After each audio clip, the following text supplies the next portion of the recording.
Can you hear it? It's not playing. We're supposed to have a squad one.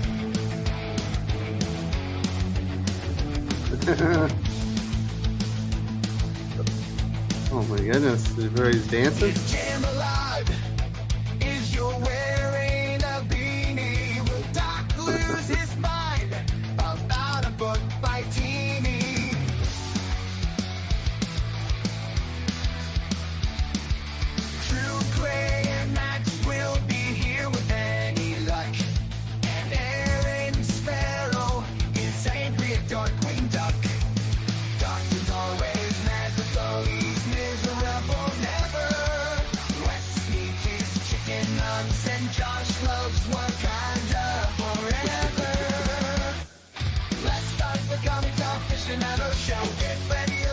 All right, so we should probably start before too many people get go. But that's the song that you made for us, Jim. Yes, that is. Oh, I thought we were live. Voice No, of we an, are live. We've voice been of an live. angel, I would say. I would hope. Right? So Voice of a devil. you've made a video to go along with it, but I have once uploaded a video with an excerpt of Darkwing Duck, and I got a copyright strike. So I know that I will not be able to use that one. It's But very I definitely quick. want to make. Well, yeah, it doesn't matter if it's 5 Yeah. seconds; those guys will hit you. So I definitely want to do something with that. If we've got anybody out there that wants to make a Comics Aficionado music video for that, for the intro for this bad boy, that would be awesome. Just email me at westdiggscomics@gmail.com because we got an amazing Comics Aficionados for you today. We do have Perch stealth creeping in the chats here. He was supposed to join us today, but he's not really feeling up to it. But he says he's going to join us next week. So that's going to be awesome. And hopefully we can have him on the channel again very, very soon. Slided, Yule Carter, I sent you the thing, and you said you couldn't do it. I did trim my beard. Did you notice this, Josh? Look at this. I don't have homeless beard anymore. You trimmed, and it looks like you got a haircut as well. I did get a haircut as well. Yeah, see? So my wife expects Fresh. me to maintain Look this good. now. She doesn't want it all over the place. You're looking dapper, Chief. You're looking You wicked got to be dapper. pretty. Yeah, I don't It's like sexy the for her. thing. But I guess I am the Bradley Cooper of Comics Aficionados. There we go. If that one lady is the whatever the lady that plays the White Widow, that thing was pretty funny. Florence What's Pugh? her name? Florence Pugh. Yeah, Florence she said, Pugh? "Yes, I know. That look like Florence Pugh, the lady from Mary Sue." Josh didn't see the video. All right, Josh. So, Josh, I got a lot of crap this week because I said I despised the movie The Hateful Eight. Is that a party foul? The hate? No, I don't think that's a party foul. I would say that's his second worst movie he ever made. It's I don't know if way I'd too go- long. The I big mean, reveals suck. Yeah. And then the hero makes another guy blow him by the end. That wasn't fun. No comment. No, it's fine to despise that film. I can understand why people wouldn't like it, and it is very long. I don't know if I'd say it's the second worst film of all time, but I said second worst Tarantino film of all time. That's a different measure. Yeah, that's fair. I put it mean, slightly above Inglourious Bastards, another film that I don't particularly like. wait, you don't like Inglourious Bastards? That's surprising. That's surprising. All Really? right. I agree with Wes. I don't think Wes likes actual historical stories, not fictionalized historical. Not on history that we know that well. Yes, Right. especially military history. Wes is definitely a historical fact over historical fiction. Fair. I am that kind of guy. So I didn't particularly like that one. So I got called out, and people were very upset with me. But I saw episode 5 of Warrior, which is basically The Hateful Eight, but a good version of it. I quite enjoyed it. Is anyone else watching Warrior? No, not yet. I've heard of you it, but gotta I haven't watch caught it. it yet. That's so the one on good. Netflix. It's on Netflix now. It started on HBO Max, but it's basically like Chinese gangsters in San Francisco in the 1860s, and it's Mhm. kung fu meets westerns and all that kind of stuff. It's based on a Bruce Lee story, correct? Based on a Bruce Lee concept that he created, obviously before he passed away. I think it's like 8-page concept, Uh-huh. but it's pretty darn good. I guess we should talk to the peoples here. We do have returning to the show, Sully. How you doing, Sully? I'm wicked You have a pissa. beautiful shirt on. by the Look way. at this classic Man. Thinking Critical shirt I got, and it held up nice. You want to know how to treat your t-shirts well? Well, you air dry them. You don't throw them in the dryer because That's what my wife does. exactly. And I mean, I got this 2 years ago, and it looks brand new. And and you can get your own in the shop right here on the show. Scroll down a little. So you're not hungover this time? The what? You're not hungover this time? No, I'm not hungover today. It's a wonderful feeling. I woke up, I got breakfast, I read a little bit of Dune. I might go see Dune tonight, and I'm looking forward to that. So I The picked reviews are I've promising. read this book over and over again since I was in high school. I'm looking forward to this. This is going to be hopefully fun. Did you like the first Dune film? I liked all of them actually, but I did like Villeneuve's first one. I loved Jason. Are we sure it's not Villeneuve? It could be either or. It's whatever he says. Yeah, I'll agree with him. That's his identity. Gosh, what's the ruling? Villeneuve or Villeneuve? I think it's Villeneuve. Villeneuve. Les was right again. Villeneuve. Denis French. Villeneuve. Comment ça va aujourd'hui, monsieur? D'accord. Mais oui. Returning to I was gonna say more in the scope of you liked the Lynch 80s Hell yeah. Dune. Yeah. everyone likes that stuff. That like. Well, I was surprised how much the first Villeneuve film is almost the same script from the Richard Lynch film. Even dialogue, scenes are one for one. I was surprised how close they were. And a lot of that also comes from the book too. I mean, even David Lynch was not a fan of the book. He read the book twice when he got the gig, and he wrote the screenplay. And so this is like the ultimate outsider coming in to like adapt the source material. So this has been going on for a while. Very nice. We also have Gabe returning from Comical Opinions and Weird Science. Sus Gabe is in the house. How you doing, Gabe? I'm busy being sus. We're spending a lot of time creating our written reviews, which is our bread and butter. We're doing it for Weird Science and Comical Opinions. And we're also upping our game by creating video versions of our reviews on our Comical Opinions YouTube channel. So if you haven't already, please go over, check it out, subscribe. We're fine-tuning our process, trying to get into a rhythm, and it's starting to come together. Slowly but surely, we're making it. It's much appreciated. And when we talk about things that people are watching and what they're into, we just wrapped up the first season of Avatar: The Last Airbender last night. It was not bad. I think people are hating on it. They are over-exaggerating how much it's off or worse. The original cartoon is still better. I don't think anybody was under any illusion that it was going to be better than the original, but it's not bad. So I think people will have a good time if they check it out. Very nice. Oh, I do apologize. There's not a link to the YouTube channel in the video description. I have links to other stuff that Gabe's done, but I will get that fixed after the broadcast. I'll put it in private chat, and then you can post it if you want. Absolutely. And everything's going well. Have you heard any of the stories from Jim? I hear the stories from Jim every single day, unfortunately. What do you think Why? is a bigger party foul? Yeah. Feeding your Taco Bell to the dog instead of your kids, or knocking over and breaking a television? The television, because his kids don't deserve Taco Bell. Boom, Jim. Your They wife's don't deserve biggest a foul this TV week. either. From Jim's description. I'm basing that on Jim's description of his kids. Yeah, they give him too much of a hard time. So the dog deserves it better than they do, because the dog loves him unconditionally, which I think is the only person on the planet that does. Yeah. So, Jim, it's not you that's been almost dying lately. It's your wife, and she was attacked by dogs. Yes, she was. She had problems. She got Taco Bell for my kids.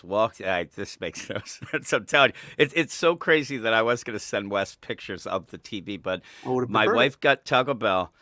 She went to give it to the kids. She walked into the room. 2 dogs jumped up on her. Somehow she spun. She did like a spin move into the room.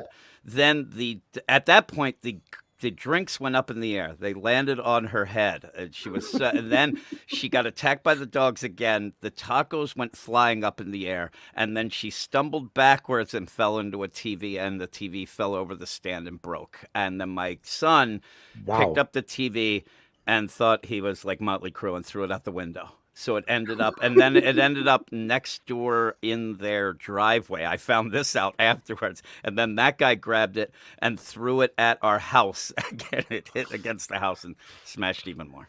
This is all so that, quintessentially yeah, Philadelphia. it's like 3 minutes this took, and all I heard was oh, and then crashing, and then my kids yelling, and then they didn't have Taco Bell. She came upstairs soaked with the Baja what's it Blast? called? Baja Blast, Mountain and- Dew. Oh yeah, my Baja Blast, and then had She'll taco lick meat, it off of her. sour Mild sauce. cream hanging off her ear.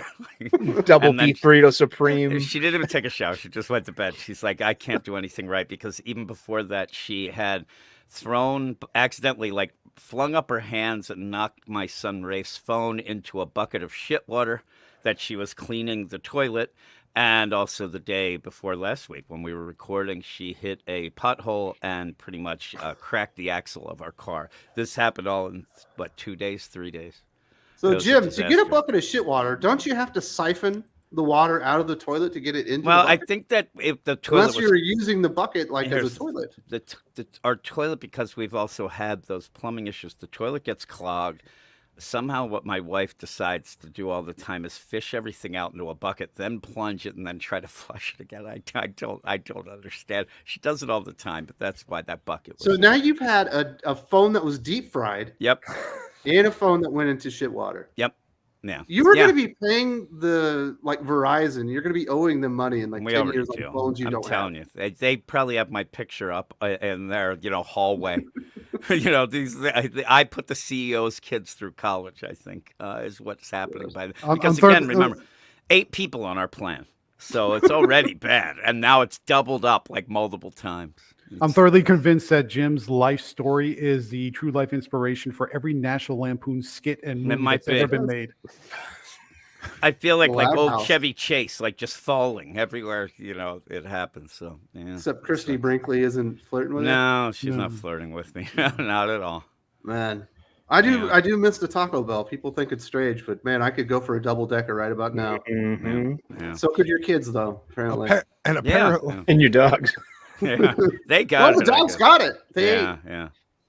there's a joke here about an upper decker too, but I can't figure it out. Ayo. Then afterwards, my wife was upset because my kids were they weren't saying, they didn't mean it bad, but they're like, somebody your size shouldn't be knocked over by dogs. And then she's like, they're calling me fat. She's screaming at one point. I'm like, oh, well, I just sat here. I'm telling you, all this happened, and I was just editing something, and I turned up music. I didn't pay attention. Let me go Yeah. edit some audio. Yeah.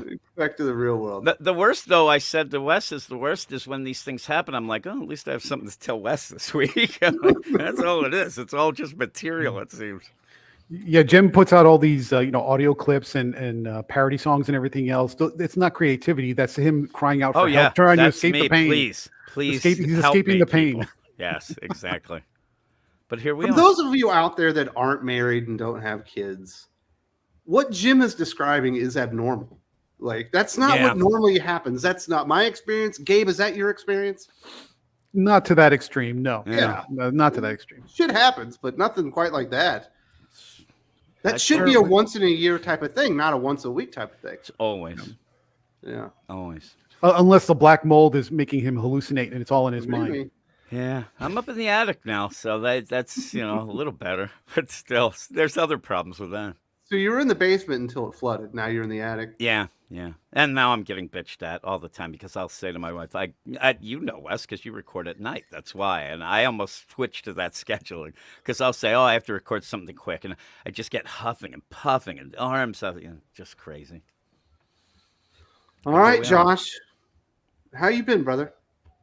Good, busy, working.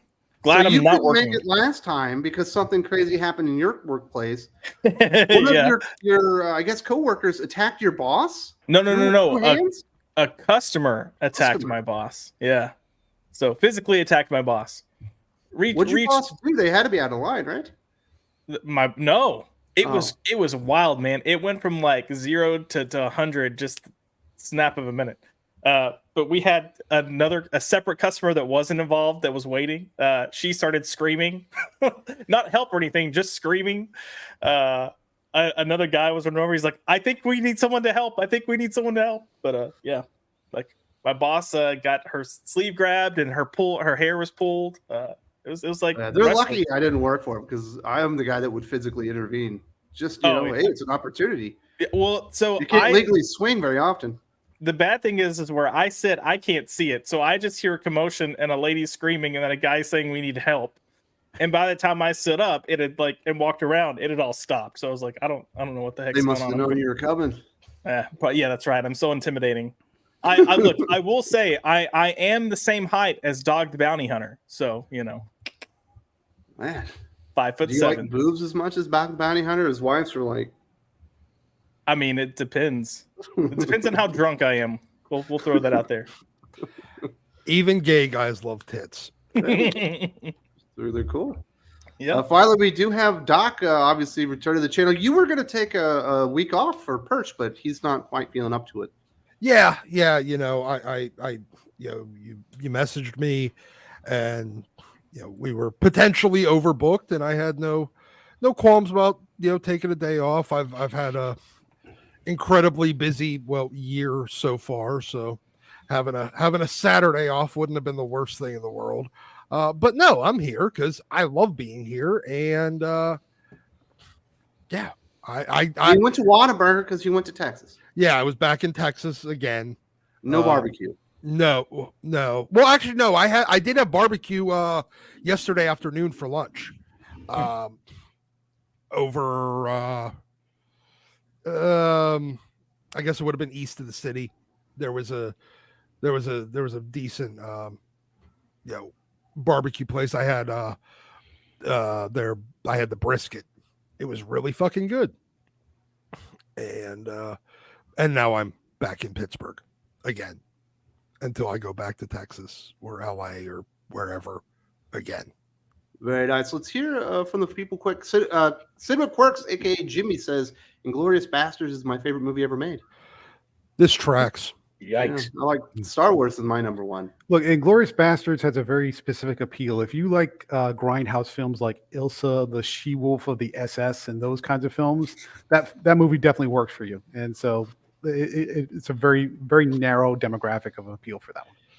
That was more of a commentary on Jimmy just having bad taste. Oh. Galb says, did you see the footage of that Wonka Factory? Yes, in Glasgow. It was great. Oh yeah, the fan Love it. experience. Yes. I sent a picture over to Mark Miller. I was like, "Only in Scotland, right?" He's like, "Oh, I'm taking my kids. It looks amazing." It's like a mini version of that Fire Festival thing. Remember that whole debacle? Yeah, that The Oompa Loompa looked like she was like she was cooking meth. It was great.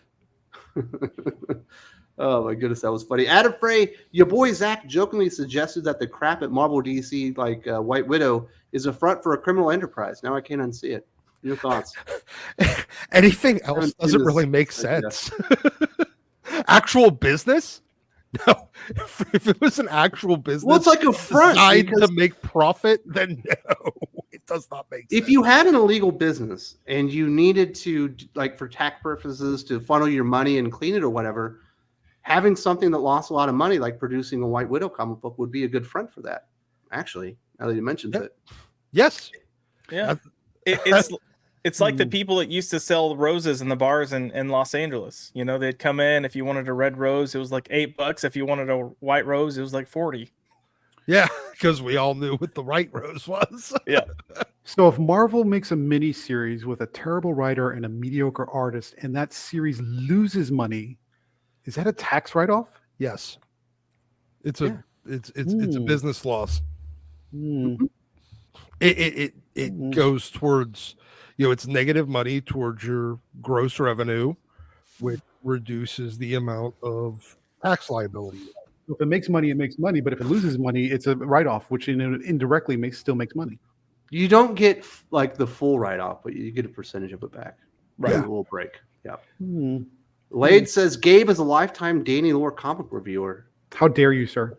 Are How you dare the you. Danny Lore reviewer guy? I don't think I've ever reviewed anything from Danny Lore, to be honest. No, wait, that's not true. That's not true. I reviewed the Blade's Daughter thing, and that was kind of awful. It would have been hard to miss her there for a minute because she was working so much for Marvel and DC, but she's not really doing anything for anybody now except for like Pride specials. Yeah, but she hasn't done anything of substance in a long time anyway. I think that's the last time she did. Yeah, well, okay, thank you. That implies That's that not she true. ever I did mean, something of substance. That's not untrue. That's not untrue. But yeah, so yeah, the last thing I think was Blade's Daughter, and that wasn't particularly good. So unless she comes up with something substantial IP wise, there's probably no reason I'd ever review her ever again. Callum says part 2 of Dune was okay. It's faster paced. If they do Messiah, they're gonna have to make Paul almost like a villain. Yeah, that's the whole point. Mhm. Uh-huh. I hope it's faster paced because the first one was pretty slow. The first movie was just the first episode of the sci-fi TV movie, except for with a bigger budget. The sci-fi channel miniseries from the early 2000s. It was literally beat for beat, shot for shot, exactly the same, except for with higher budget. Well, yeah, you got Khal Drogo in there, man. He is awesome. Yes. And we got Dave Bautista. We got like all the good action stars. Who else in there? Josh Brolin, right? Josh Brolin is really good in this. Yeah, I'm looking forward to part 2. I might go see it tonight. So I'm like, Why is that Timothy Chalamet guy the star of the movie when you have all these good stars around him? well, because like, he's the up and coming star. He's the fresh face. He's like the future. He's never plus- going to be Because he Plus, has in the baby original- girl vibes. Yeah, but in the original book, Paul is like 14 or 15. Yeah. Yeah, so he's supposed to be like kind of underage looking. So which is Twit. well, he's Come on, Doc. come on. wasn't Arthur written was- at we'll get to time. that. We'll get to that. Arthur was a boy king, and then like Yeah. you remember Patrick Stewart? If a boy shall be king, I shall follow the boy. Well, it's You a know? great movie, but that guy didn't he didn't have baby girl vibes. So it felt like he could become Arthur. Baby girl. Paul is supposed to look like a kid, which is the point. Gallup says, I've been getting crap for disliking Airbender, and I grew up on the show, and those Korra shills, oh my God, just shut up and stop trying to gaslight. That show was a mistake. End of discussion. Are you gaslighting here, Gabe? No, I'm not gaslighting. I didn't say anything about Korra. Okay, so You said Airbender was good. I said I was good, not as good as the original, but it's not terrible either. People are saying it's the worst thing ever. That's not true. That's not true. Now Korra. Well, no, the movie is still out there by M. Night Oh yeah, Shyamalan. the movie was horrible. Might be the Forget worst that. thing ever. Forget the movie. Korra was okay, not as good as Avatar. It was a lackluster follow up. So yeah, if you're all in on Korra, it was just there was not enough of a soul there to worth remembering or care about. Do you take personal grievance with people disliking Airbender after your rave reviews? No, I don't take personal grievance at anybody. Oh, because Josh will still like slap you if you say Wakanda Forever wasn't great. It's right. He and I have had words about Wakanda Forever, and he and I agree, but we are still friends, so it's fine. Or I should say, we disagree, but we're still friends. He had it right the first time. We agreed. He He secretly said he loves loved it. the movie. Yeah, I can't say it in front of the guys. It was I it really was like it. it was an emotionally impactful film that with a deeply flawed plot. Deeply flawed. Fair. I'll give it that. Had Wade some says the audience of comics have been trained to think now that, hey, will a character become gay if like multiple female characters are in a book, like in MK and BC, Moon Knight and whose BC is that? Big Charlie. Yeah. Mortal Kombat. I assume it's Moon Knight. Yeah, Moon Knight's definitely the first one. I don't know what the other one is, Batman and but Yeah. it's not wrong. It's come so trained, it's almost a Pavlovian response at this point. Mhm. That we're like, oh, it's a side of the head shaved black woman. When do we find out she's gay, and how many women are she sleeping with? That's the next question. Well, and also a lot of with the writers, once they put a certain writer on it, you're like, oh, are they going to make the character gay, or are they going to make the side characters gay? Because it's Yeah. got to be one or the other. It becomes so predictable. Yeah. Yep. But you are 100% correct, sir. And that kind of falls into our. Oh, wait. First, I do need to give a shout out to the couple of new Patreon supporters. Definitely want to say thank you very much to Alexander. Oh, my goodness. Where is this? Alexander, a.k.a. the spatial searcher himself, who protects the people of the multiverse integrity. And also Jason Duncan, who goes by the name of Nightfall and the Protector of Natural City. Thank you very much. If you're interested in supporting Thinking Critical on Patreon, we've got 8 hours of new podcasts every single week featuring Doc, Jim, 32 Flavors, and Nick Weiser. We've also got Aaron Sparrow in there. There's a link in the video description. And thank you to all with that. But we have to get to the gay shit that's all going around and stuff. And we did have a question about this, Josh. What is a baby girl vibe? This was something that was new to me this week as well. Fuck if I know. I don't like this whole. I don't know. All I know is that there is a growing pandemic in this world of testosterone, like fleeting men everywhere, and it's sad, and I don't get it. But and then they showed what's his name, Pedro Pascal, wearing some like pumps and some weird shorts and like a. Is that a shawl that he was wearing? I don't know. I think that was for what's that big like LA fashion thing that the Met was it the Met Gala? Is that it? The Met's the only fashion show I know of in Hellfire America. Gala. Yeah, he was at the Hellfire Gala, and that's what he wore. But I mean, you've got Timothée Chalamet that kind of just generally fits that vibe. You've got what's his name that was in One Direction, the singer that's Harry always Styles? Harry Styles, that dude. I met him at a Chipotle once. He's always like, you know, did he get a burrito bowl or did he go for a real burrito? I don't know. He was behind me. Breaking news. So when you say you met him at a Chipotle, are you talking about like, you know, like in the men's room kind of meet, or what are we talking about? No. Dare It was you, in Gabe. line. It was in line. Okay. He was in line at the. I'm clarifying. restaurant. I'm just clarifying. Yeah. This was still back in kind of the earlier One Direction days. And ironically, my roommate, who's Irish and worked in music and worked for Universal, knew of him. They were acquainted. So she started kind of chatting with him. But I ate my food. I was hungry. Was he throwing out the baby girl vibes then? No, he was still in that kind of like teen, just chill. Crazy hair. Yeah. Is Will Smith's son doing baby girl vibes? I don't keep up with Will that. Smith's son's doing his person. own thing for years. I don't even know what the hell that guy's doing. Because I don't know drugs. what the The differentiation answer is was. drugs. Exactly. He's crazy. But yeah, once I saw Pedro wearing those pumps like that, I knew that he couldn't be Reed Richards because he wasn't, you know, he wasn't owning it.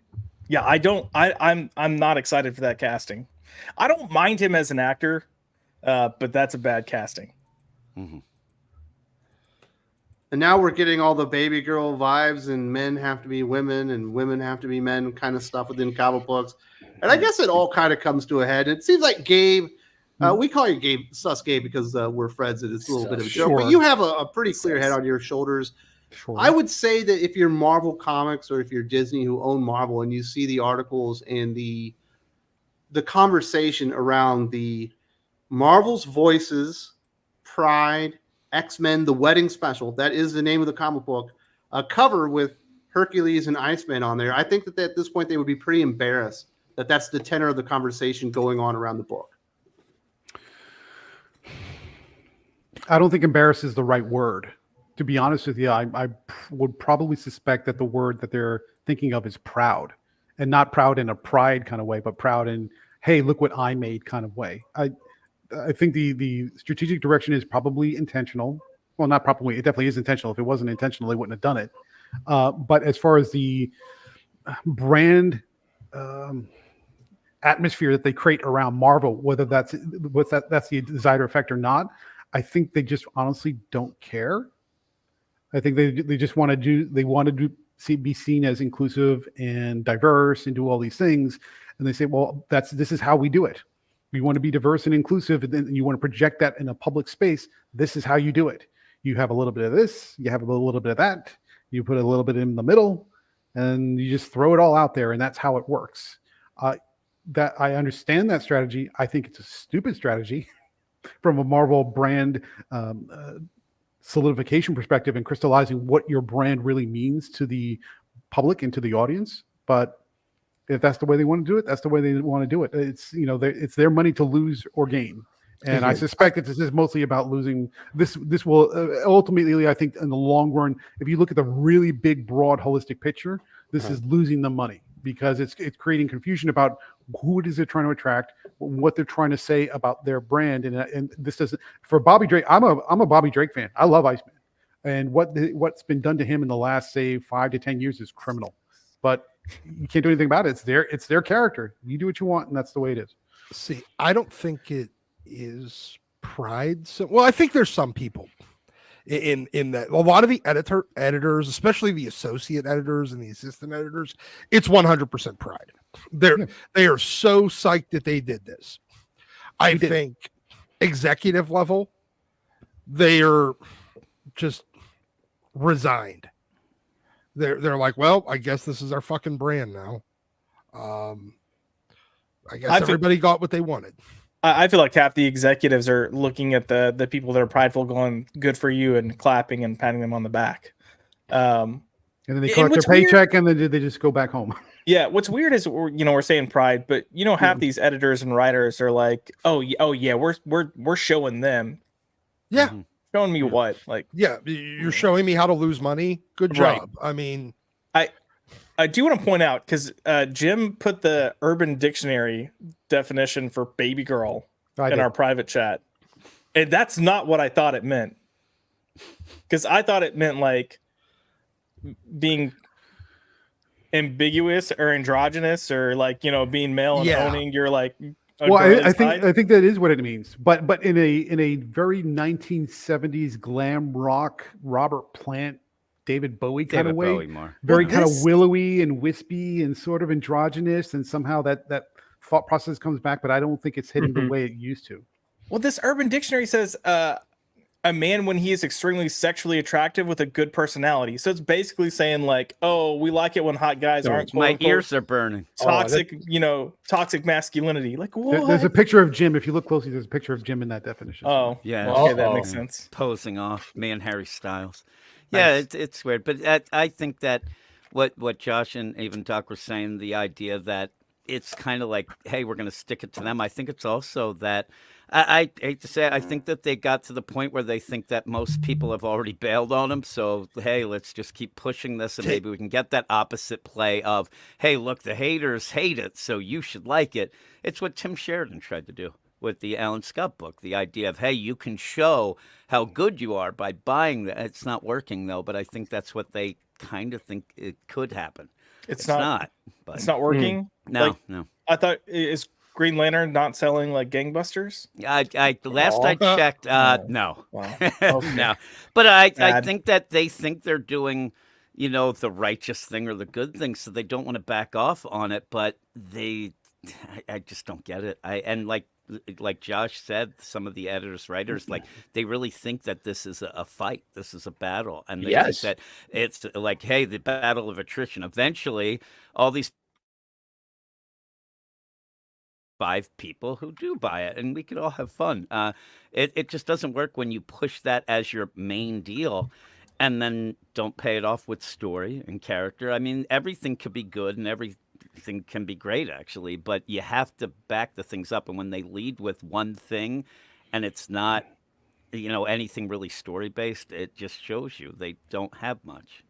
Yeah, I'm going to draw a strange little parallel here, but I think it's symptomatic of the same problem. Tom King all the time for coming up with a story or an idea and just force fitting a character into that story, whether it makes sense or not. And I think this is symptomatic of the same kind of thought process where Editorial, I think they just don't care about these characters. They're trying to create a concept, and they take whatever character is available and just force fit in that scenario. Yeah. And they just don't care about the longevity of the character as an individual property. And it just you just wind up with this mess of stuff. And Josh, I was going to say the same thing about Gabe there. I was actually going to say it. I pulled back. We're not banging Tom King. I want to make that clear. Gabe, you're sus. Listen, at least I'm not meeting Harry Styles in the bathroom at an Arby's. That is true. That is true. Arby's? Oh, God. What's wrong with Arby's, man? Oh, God. Well, Perch is here, so we need to talk about Arby's. True. And I had to twist it for Perch. I wanted to see if Josh found out if Harry had the meat, is what we would find out at the Arby's bathroom today. My older brother took his prom date to Arby's, and they had a wonderful time. Because jalapeno popper is a completely different meaning. Yeah. I don't know, Josh. I was under the impression, despite what Jim said, that maybe Iceman or Herc are going to back that thing up. I think that was the point of the cover or whatever. Oh, and I just thought the conversation around it was embarrassing to just comic books in general. No, it is. And it's like the aspect of the gay community that's embarrassed me for well over a decade now. But I never thought what was like a cliche, which I guess it's earned, with the gay community would become mainstream, and now it has. And I'm just like, I'm questioning life. Let me put it that way. It's weird. And then you have people like Joe Glass, who's a comic book creator, coming in, and he's posting stuff and giving details of how he would want to write that relationship. And it's gross and stupid. Well, and before that, he was like, just so everyone knows, no, I'm not going to be writing on the Marvel or DC Pride specials. They don't want me. And it's like, well, here's Exhibit A. Why not? Right. Yeah. Did you put a link to his TikTok account? Is that what it was? Or was it a link to his Amazon book page? No, just the tweet itself where he's describing the book that he wants to write with Hercules and Iceman. I mean, I would have just given a couple of references to help him understand more. Like, this tweet. It's you and what you talk about and the way that you present what you would like to do with superheroes. Yeah, I mean, people laugh at him for a reason, and I'm not trying to be mean, but they do. But you've got these people that are out here doing stuff like this, making comments like this, thinking that it's like groundbreaking, and it's not. It's a joke. It's a joke. Yeah, It's predictable. Yeah. It's all so very, very, very predictable. Mm-hmm. I mean, we were just talking about it earlier, none of this is shocking.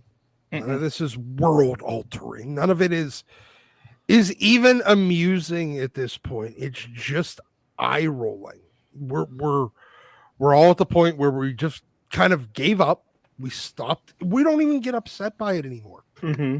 I mean, when's the last time we even got upset about this? I mean, at this point, I laugh at every single one of the things because there's no point getting upset. They're just going to keep doing the same thing. Mm-hmm. And they're convincing themselves, and they're convincing the 9 people that are on Twitter that actually may spend money for the product, and the other 2,500 that are just going to pirate it.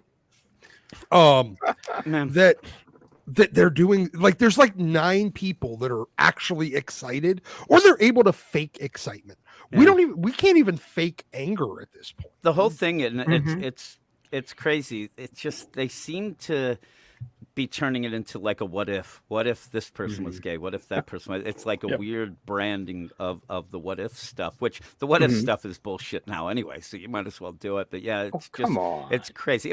What if now is what if this person was that person. There's no any sort of cleverness to it. And yeah, it's just like, what if this guy was gay, what if this girl was gay, and at the end, and you don't have any substance behind it, it's going to fall away. And it, just as a sports fan, it happened to me this week.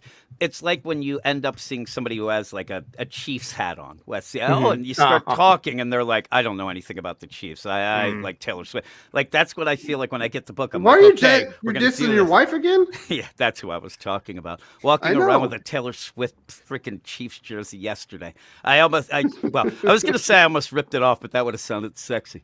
I was so angry. I sick the dogs on her. I actually throw Taco Bell at her. But no, it ends up where you think there might be something to it. And I actually think that there's a play that some of these companies, DC, Marvel, might think that, maybe they're counting on some hate reads as well. I mean, hate reading is a thing, but most times now people would just pirate that to hate read it.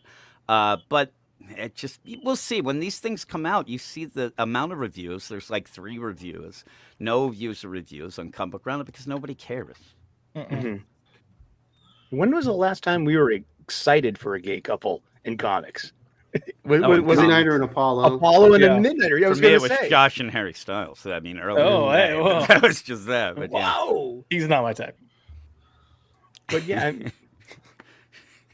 you can't do anything with Midnighter and Apollo now because they're heroes first, and that doesn't, I guess, fit the trajectory of what they want to do with these heroes. Well, I mean, now they've even changed them. Like one of the Pride annuals had them like at a beach or something, and even Grant Morrison was like, had a whole like, oh, are you cheating on me type plot line. Like, it just, come on. And that's the other thing that sucks is, we've got these characters that are kind of getting assassinated, whether they were already gay and they're getting assassinated because their characters characterization's changing, or it's characters that historically haven't been gay that are being forced gay because let's check a box.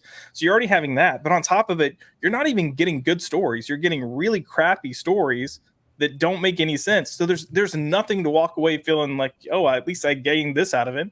And most of the time, the art's not good either. It's just rushed and slapped on the page. I'm really interested to see what James Gunn does with The Authority and how that plays Same. out on the big screen, because that was surprised when I saw that on the first list, and I don't know.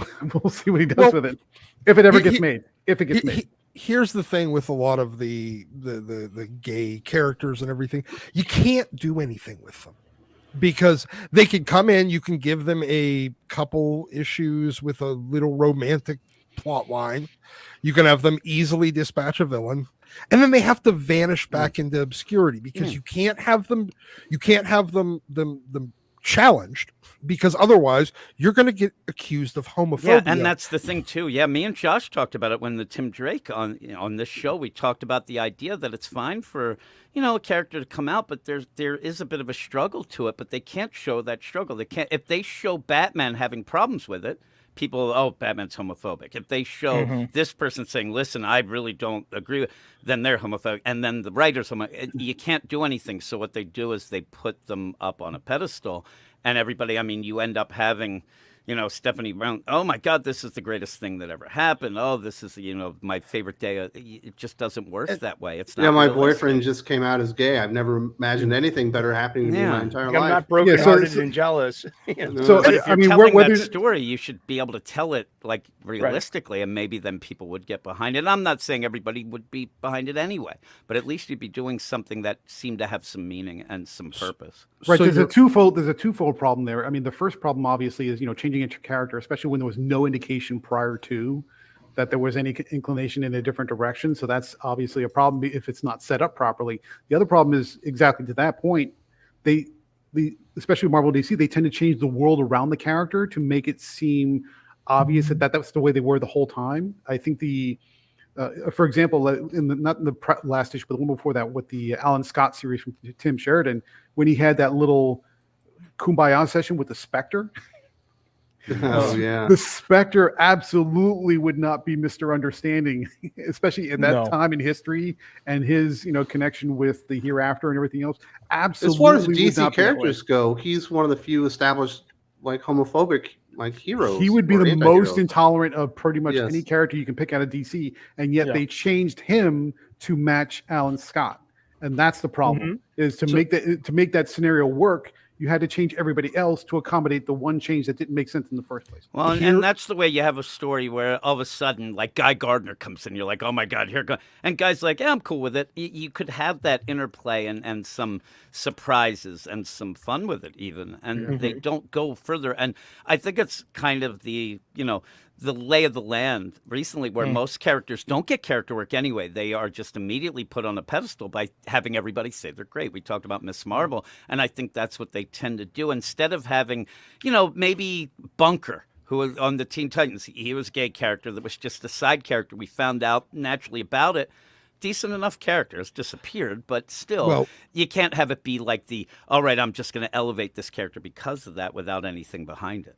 Well, there's only a certain here is the exact trajectory of every single gay minority, whatever, it doesn't matter, checkbox character, their introduction, their coming out and celebration, a romantic plot line, virtually zero struggle, and then an endless stream of people just showing up to validate them, and again non-struggling, and then you run out of things to do, so you just bury him and rinse and repeat, but with a different character.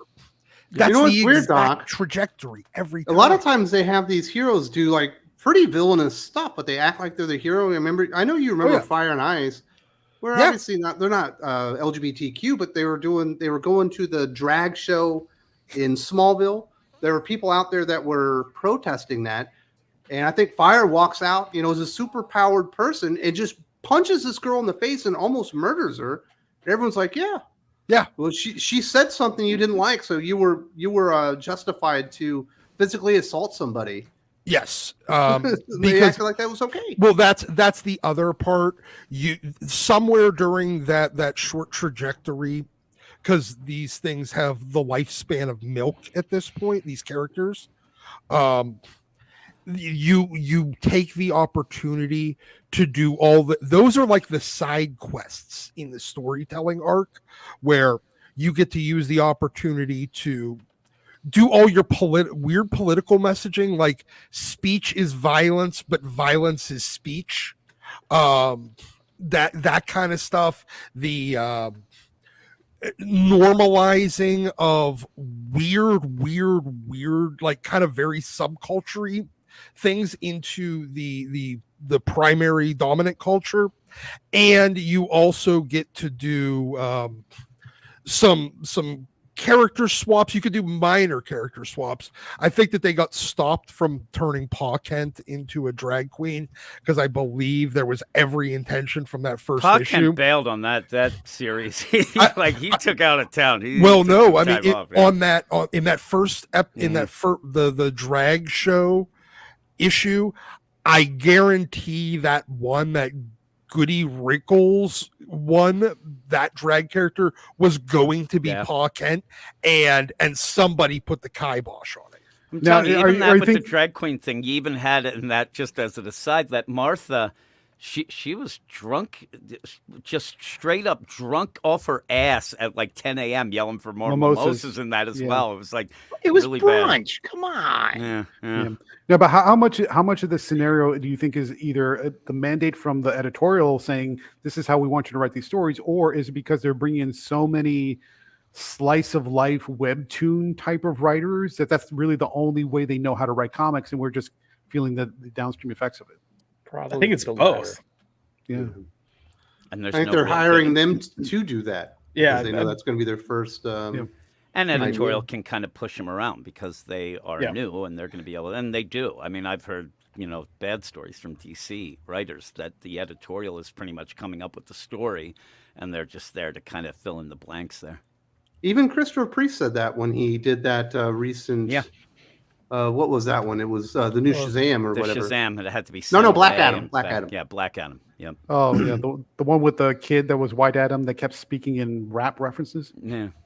Yes. Apparently, that wasn't a Christopher Priest idea, and that story was basically mandated to him, and he was hired to write the story that they had come up with. Yep. Yeah. So. Rough times, Josh. Rough times. It is. I think the other thing we've talked about this on with Max and Drew on Max's channel, but the other thing I think we see that's a difference with these writers nowadays is if you go back a couple of decades, you had writers that faced actual adversity in their life. And a lot of the people writing these books now, their adversity is like, oh my God, someone, mispronounced me. Or tweeted at them. Or tweeted at them. No. But they didn't care for the book or something. I don't know. I think a lot of these writers these days are delusional and they need to cop on and get a taste of what reality is really like. Is there any hope in the future, Josh? Is there any way this is going away? Obviously, you started out in Hollywood, and I'm sure you saw it creeping in there.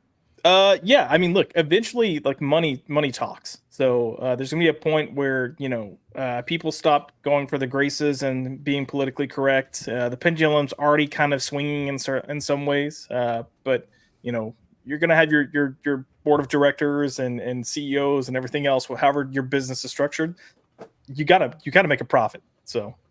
Yeah, these are all publicly traded companies, and eventually you do have to answer to the investors. Yeah. Yeah. So, anybody else have anything to say about this stuff? All right, Gabe. Who on this panel has the most Babygirl vibes? Who can pull it off? Babygirl vibes. Oh, clearly that's Doc. Doc. Come on, man. I thought I had it. Good. This week I came up with my. If we were a boy band, you would be Justin Bieber. Me? I want to be the bad boy rapper. Yeah, I want to be the silent guy in the back. I want to be the sleazy producer that's sitting in the back. You're like the little brother that's just there. Sully's going to be the one who sets the hotel on fire by accident. Is what I think is going to happen. Be the Tommy Lee. But you give everybody hepatitis.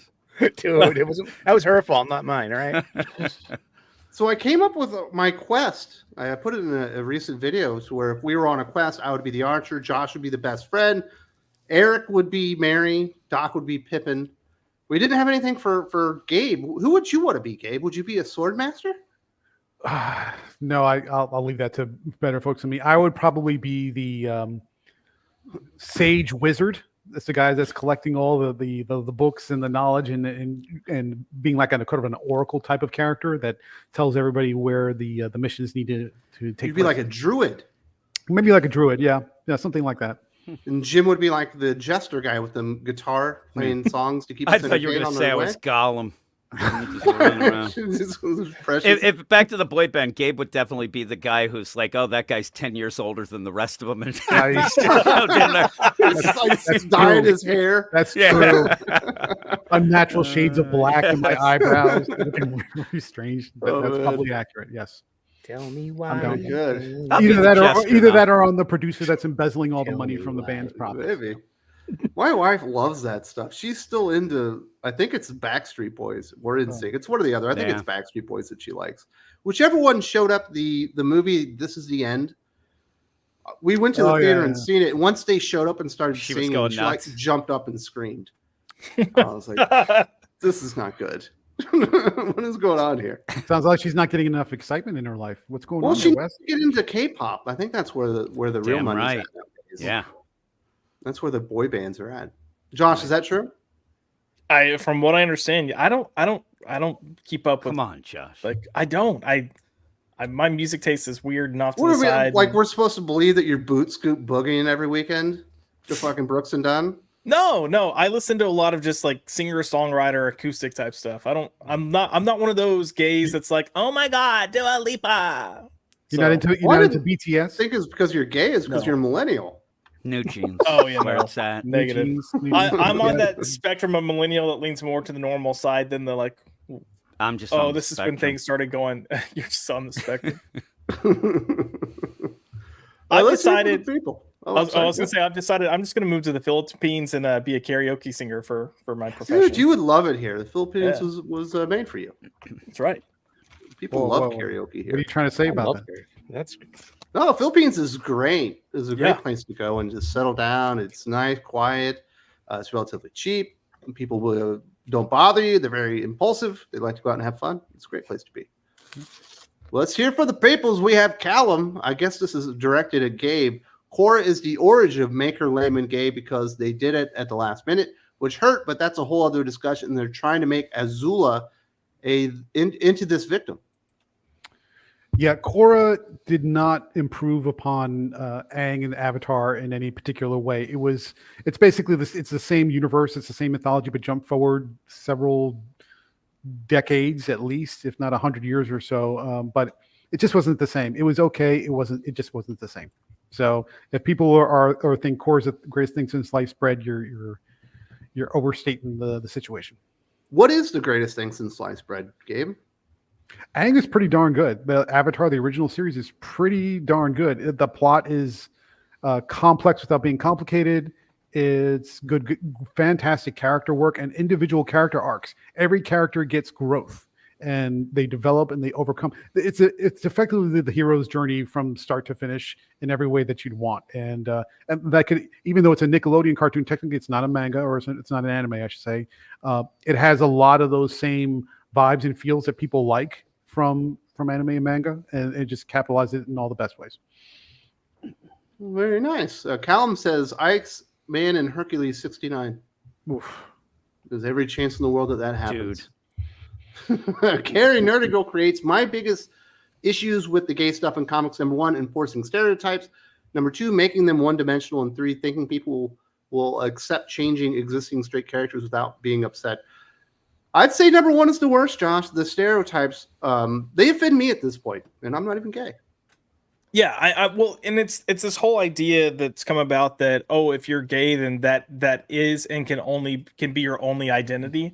And I've always had an approach to life where that is just a small aspect of who I am. It should not define who I am. But that's people wear it like a badge. Like I don't get it. I don't get it. But Well, that's how we get people posting on social media getting fisted in the middle of a parade with children watching. dude, what?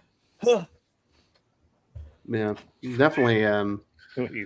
It's not even 10 a.m. and I want whiskey. Like, that's how bad it is. I wish you were exaggerating about what you just said, but unfortunately, it was a true statement. Well, this is a true statement. Josh plastered it all over social medias and brought it to my attention. Unfortunately, I did. I at least censored the picture. I put a black circle, but you could still very clearly see what was going on.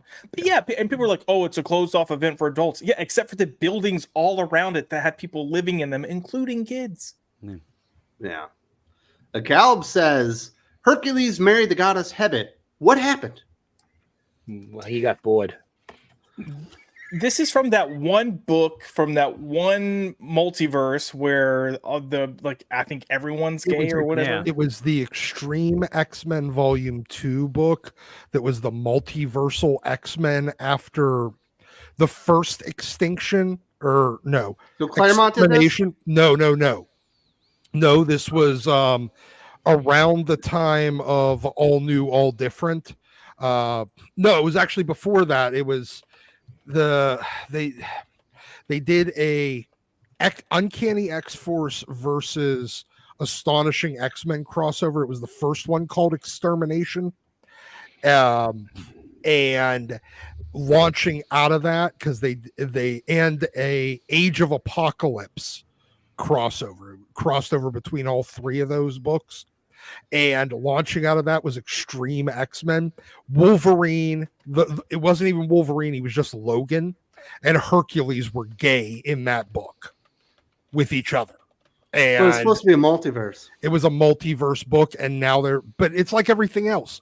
The minute they put it into Alan the Scott. fucking multiverse, it now becomes the thing that they are going to move into the 616. So all the shippers just I mean, go wild. We have fucking Spider-Gwen getting moved into the 616 now. All the shipping bullshit, all the multiversal bullshit eventually ends up in the main universe because it's impossible to keep it fucking quarantined. Otherwise, they'll be like, well, you're just a bigot if that's not the way it is in every multiverse now, in every universe. And they move it in. It's every fucking time. It's annoying. Galax by Perch says the problem with the vast majority of LGBTQ characters is that they are introduced, that there are zero ideas for them after they come out, and the characters vanish, rinse and repeat. I remember that happening in the Superman Son of Kal-El book at least 3 times, Jim. The whole book would be like, oh, he's coming out to his mom, and then 2 issues later, he's coming out to his grandparents, and then 2 issues later, he's coming out to Crypto, and then 2 issues later, he's coming out to his dad.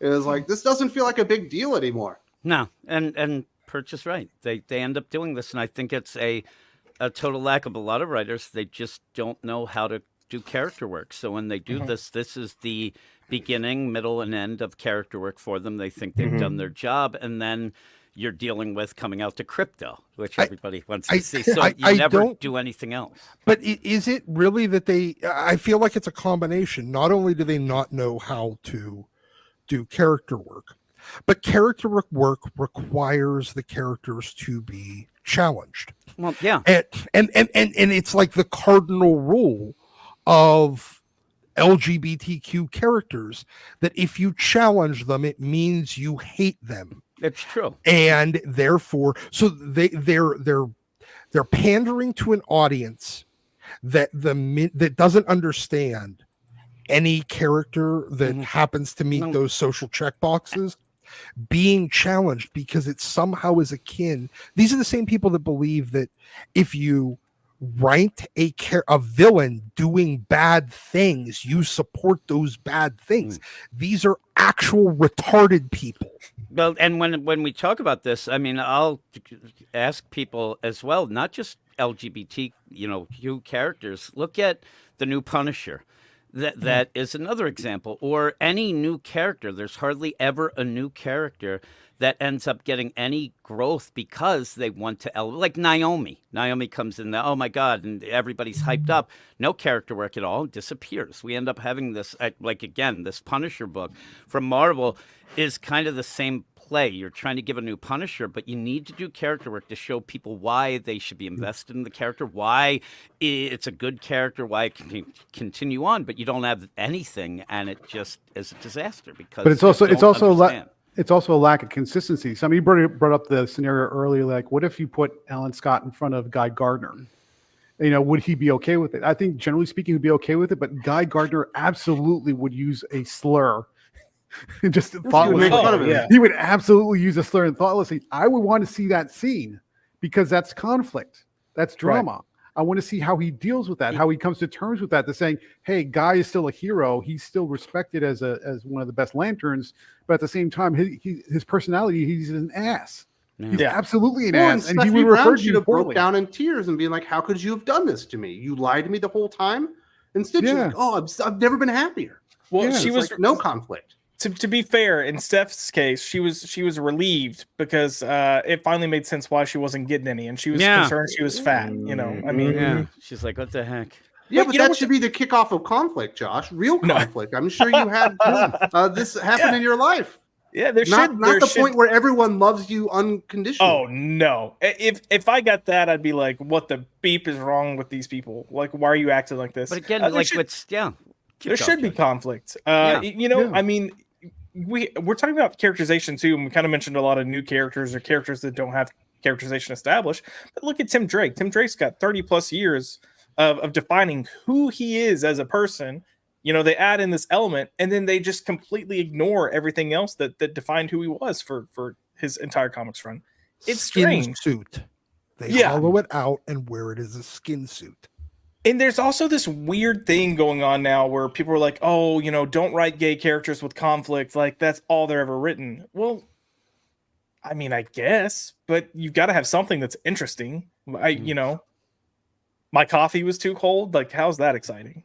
And it's a shame because Steph, when you have that, I mean, besides just like she may wonder if she's the one who was, that whole, deal. Like, is it because of me that you turned gay? Is it this? Yeah. You'd be able to explain it, and that's where you can get some dialogue to explain some things. But I think that on a base level, she might be worried that, hey, I'm pissed off. My boyfriend of all these years has decided this, but I'm afraid if I'm pissed off, then people are going to think that I'm homophobic. And and there's a conflict right there for her that you could deal with, but you never did. There's layers to it that you can use and have this. Now, again, maybe some people would say then, I don't want to read a comic with that in, but if you can mix it in, if you have a good writer that can play that and go through that, but also set it up with Tim Drake, see that it is a process, not just boom, that's it and pedestal, and it ends up feeling forced is what Exactly. Says on what Doc said, I got upset when they made Black Cat gay in the second Gabe. Sweet Baby Inc. is scum. We can't have nice things. Okay. Well, I has a point. I don't know if that's generally the expectation. You were popping off in the mouth. You said something, Doc. No. It was about whether or not anybody even gets upset about this anymore. I mean, okay, Callum got upset, but at this point, why do you expect differently? Like, it's probably his favorite character. I get that Black Cat's a dope character. And so having your favorite character ruined, by some fucking tourist in the comic world, I get that it would be upsetting, but we've seen it so many times. So many times at this point. I don't know if anybody, I mean, okay, you got upset, but are you going to get upset the next time they do it? Probably not, because the outrage can only work so often, so long, so hard, and affect people so many times before it becomes so predictable, because outrage works when it's unpredictable, but now we just expect it. Sleeve McDackle says, look at Batwoman to see how comics handle LGBTQ characters over a decade. No iconic storylines, no classic villains, no quotable moments. Your boy Zach used to call them purse puppies. It's an interesting thing to call their Sully. Batwoman used to be a pretty cool character, but she really only shows up in like Pride specials now. Well, I mean, that's what you get when you don't hire Greg Rucka anymore. I mean, that was a fabulous series in that J.H. Williams the art, those panel progressions. Oh, gee, those were some really good comic books. And like, okay, wasn't Kate Kane supposed to have been with Renee Montoya? That's Wasn't the only time when you see her, they talk about them two used to be in a relationship. Yeah, and it's just like, why isn't that being fleshed I out still more? think she's a great character. I think they're both great think characters. That's a bad example. I think that she's one of the better ones, and we even had her in Detective Comics and Rebirth, and she was great in it. So Yeah, she's been handled better than the others, but the ball's been dropped compared to how she started. I think it's also because of the bat. There's so many bat characters you can't have, and she doesn't, sell as much, so she has to be in a side character deal. But I think it's more that. The only time I remember seeing her in the last 4 years is in those. They had some anthology books that Josh and I used to review, and they would have a story with her every once in a while. Maybe Fighting the Magistrate, if I remember that correctly. I think so. Yeah. Yeah, they weren't that bad, actually. I think it was Alyssa Wong. It's one of the best things Alyssa Wong's ever written. If I remember correctly. I think you're right. That I would think be it was Alligator Alyssa Wong. Loki. Alligator Loki was the best thing Alyssa Wong ever wrote. I stand by that review. My goodness. Yeah, now Calb she's in that says- Outsiders book, by the way. They did mention in the chat, but that book sucks. But Yeah, that's garbage. Calb says, and I was upset with Mystique and Angela because I loved her in Spawn before she was sold. Wait, Mystique was fucking Angela? Yeah, where you been? I don't remember this. I didn't even know that they actually interacted at all in Marvel Universe. How When is does it that that Marvel always ends up winning the characters? Oh, Shouldn't well, she still be a Spawn character? that had to do with the whole fight between Gaiman and Gaiman and McFarlane. Marvel and McFarlane Yeah. about Miracle Man, and somehow Marvel ended up with both Miracle Man and Angela. Gaiman ended up with Medieval Spawn, and Todd got nothing. Kind of weird, isn't it? Yeah, I have no idea why Marvel even was involved in it. It had something. It had something to do with Gaiman wrote. I think he wrote a Spawn issue. And, He did. but Oh, he wrote a bunch of Spawn. Yeah, but introduced there was something like Angela. he created. I think he created Angela and Malbolgia, and Medieval in the Spawn. in the settlement that Todd kept Medieval and Malbolgia, and he let Angela go, and Gaiman sold it to Marvel to make sure that Todd would never get it back, or something like that. Well, it's very petty. Very spiteful. A corruption point says, I'm gay and black, but that Iceman is gay cringe. I'd rather see a Hawkeye kill monsters and fight whatever that is. Yeah, that's why we like Midnighter. Yeah, I think like what gets me most about Iceman is not that he came. I mean, it was handled poorly, that's for sure. But his personality changed so drastically between then and now. I mean, he's so ridiculously flamboyant and over the top in a complete opposite, almost a completely different person than where he was before he came out. Which is He is a strange. completely different person, not kind of. Is. Yeah. Of course, because if you're gay and you don't act like that, then you have some repressed, internalized homophobia. Like I've been told that countless times. It's stupid. But yeah, the only thing he really does in comic books anymore, especially if he's on a team book, is he just shows up to make a gay joke. And then he's like in the top right corner while everyone else is fighting the monsters, like floating on ice. He doesn't really do much. Although in that Astonishing Iceman book, he is at least fighting some robots and stuff. Wasn't that Although the that's book some weird where stuff. Wasn't Yeah. that the book that wasn't even Iceman? It was. He died and Romeo brought him back out of pure love. Yeah. That was weird. Yeah, I think just because he's Iceman and he skates on ice, that everybody decided that he should somehow be the comic version of Johnny Weir. So if you're into individual ice skaters, you know exactly who that is, and it makes perfect sense. Yeah, but he's an Omega level power. Ridiculous thoughts. My problem with queer characters is that they are only used for ships and pairings and never do anything interesting again as individuals. Right. That is one thing. It's like if you have an LGBT character in a book and then they walk in and meet somebody, you automatically assume that they're probably going to be a romance there. Like even if it makes sense, like normally you can read chemistry and stuff like that, but you don't really even need that anymore. Is that one Yeah. of the things you've noticed since you come back, Sully? I've noticed a lack of, well, one thing I used to like in old comics was melodrama and soapy moments because there were good B stories, you know, and there were very few of them as opposed, and then you had all the action on top of that, which is nice.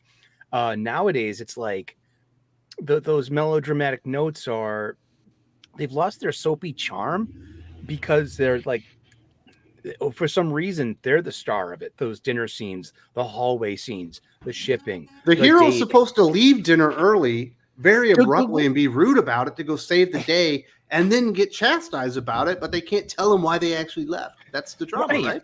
Exactly. That, It's or like easy. like we were talking about, like Stephanie and Tim. Like, why not like say like, Tim, did you cheat on me with Bernard? And him say yes, and cause some real melodrama, you know, and like how that would affect the team and teen angst. Can't do that. You Can't do that because it would portray the gay character as a cheater and therefore bad, and so they can't do it. I'm just pointing out why it doesn't work. Yeah. Next up, he says, I want the superhero genre to go back to basics. If folks want their ships, they can go read Yao and Yuri, boy loves and girl loves mangas. Yeah. We're seeing that a lot. I'm certain that you've noticed this as well, Gabe. Is a lot of people when they're rebooting, you know, Jason Aaronman screaming it from the rooftops with TMNT, going back to basics. Everyone wants to say that. It's almost like code for this is going to be a superhero book. Yeah, that's one way you can interpret it, but also look at the results. I mean, I know the ICV2 numbers are extremely flawed. I mean, so you got to put a large boulder worth of salt into it. But look at the hype and the reader response to everything that's going on with Skybound at Image, with the Transformers, the Energon universe, G.I. Joe, and all those characters. What are they doing? They're going back to basics. They're saying, I just want a simple, pure, straight up, if you want to say testosterone fueled, sure, go for it. But just a basic, hard hitting action story. And what's happening? Their sales are going up. Reader reception is going up. Critical reception is going up. And at least for January and maybe a healthy chunk of 2023, from what if you believe those numbers, Image displaced DC as the number 2 publisher. The thing at is, least in the top 10. They have some good writers and artists too. But that's part of it as well. It's you have Daniel Warren Johnson doing something at DC and Marvel, it'd probably be pretty good. They're good, and Joshua Williamson is doing better stuff with that Duke book than he's doing. Daniel Warren Johnson did that Beta Ray Bill series, which I love. That was awesome. A great series. But Joshua Williamson, not great at DC. I mean, all his big event architecture things have been flops. No. But you put him on something that he cares about and something that Skybound is motivated to ensure succeeds, which means probably Williamson is getting stronger editorial oversight. Then you get some good comics coming out of that. I also think of Joshua Williamson as a guy who does need to do that new thing. He gets very distracted. He gets very bored with things quickly. So I think that something fresh and new is always going to be good for him. Yeah, I mean, Kirkman is not going to let a bad book come out of his shop. He's not going to allow that. And then I think that's a big part of it as well. Caleb says, on Fire and Ice, can we just have same-sex friendships or platonic? There's nothing wrong with that. Never pander to shippers. There's nothing wrong with having 2 guys be friends, but if you do that, you will get the shipping. Oh yeah. Like they even were shipping like the Supernatural brothers, and they're like brothers. Yeah. I hate people. We need a full and complete stop on shippers until we understand what's going on, and then they need to go into a camp. Well, I don't want to put anybody in a camp. That sounds terrible. I do. That sounds terrible, Doc. But we shouldn't hire people that got their start on Tumblr doing with like /fic or Rick and Morty. Fanfic. Yeah, or Rick and Morty. That's another bad Robot idea. Chicken. Well, the only reason I say a camp is because we don't have enough jails. Yeah, I don't think people should be jailed for that. But, Doc is more heavily invested in comic books from an emotional standpoint, I guess, than I am. Ridiculous thoughts. Comics today is about a select group making sure their friends have steady work and not about the medium or the art form of comic storytelling. And it was kind of revealed recently when we had that Heidi McDonald. I don't have time to write articles for my website because I'm too busy planting seeds for projects and recommending my friends for writing gigs at Marvel and DC and other publishers these days.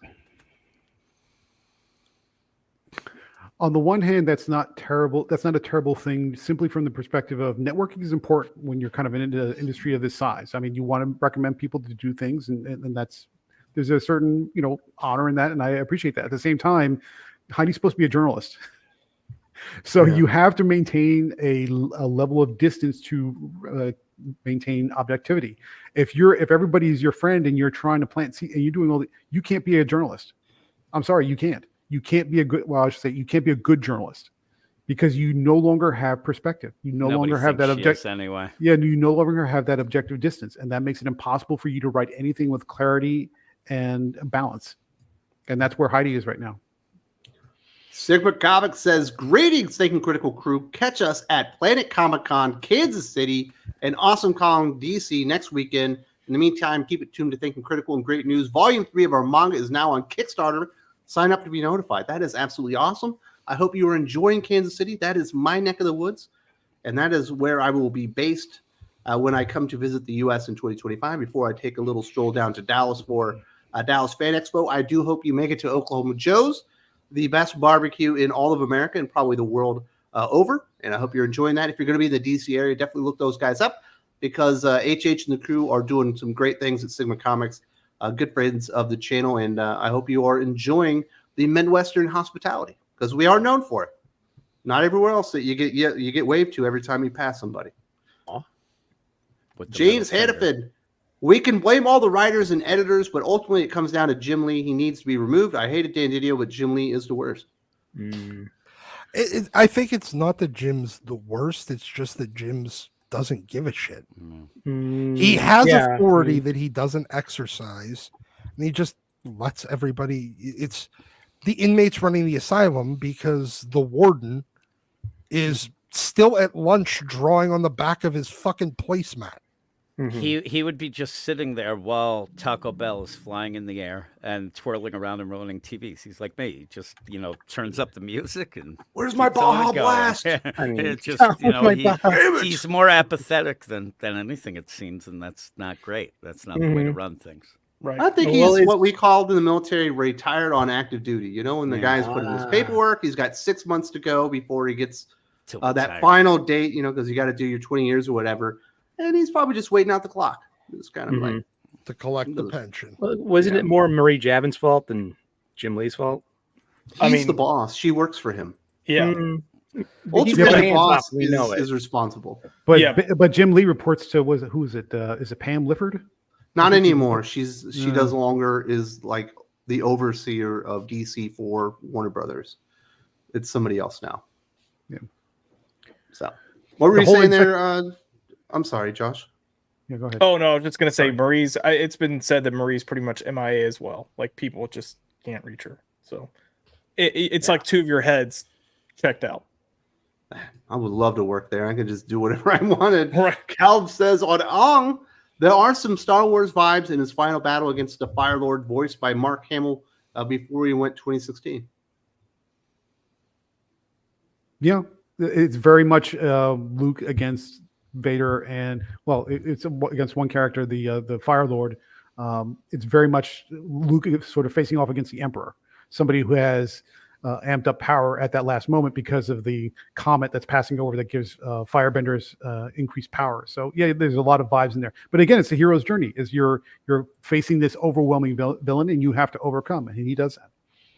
Am I the only guy that doesn't care what Mark Hamill does? It's like, you know what? He's Luke Skywalker. He gets a pass. It doesn't care how crazy. I don't care how crazy he gets. Yeah, it's like my crazy uncle at Thanksgiving talking about. It does not bother me one bit. I'm like, here you go, uncle. Okay. Generally speaking, I feel that way about most actors. Like, I really don't care what they say because, I mean, they're actors. I don't. That Rachel Zegler just bothers me, man. I don't know. Oh, why. yeah. Yeah. I no, what here's what it comes down to for me. I don't listen to people who get paid to lie to me and pretend to be things that they're not. And their income is based on their ability to convincingly lie.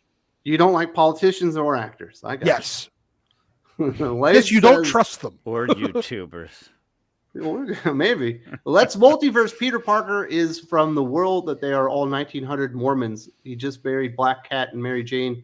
Shipper wars are over.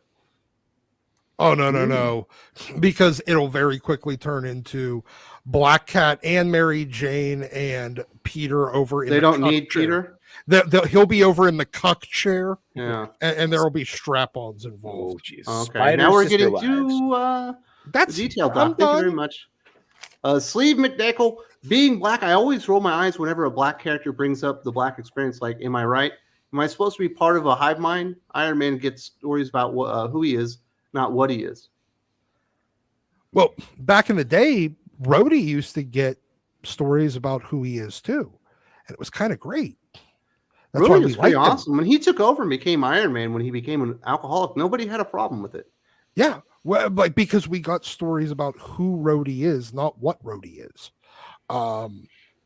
and because that's back when it was okay to put characters that hit diversity checkboxes in situations, and we were allowed to treat them like actual people, not as little protected crystal ornaments on a shelf that if you look at too hard are going to shatter. The same thing with obviously with Storm. Yeah, she was the leader of the X-Men. She beat the shit out of Cyclops and took command. Everyone thought it was great with her mohawk.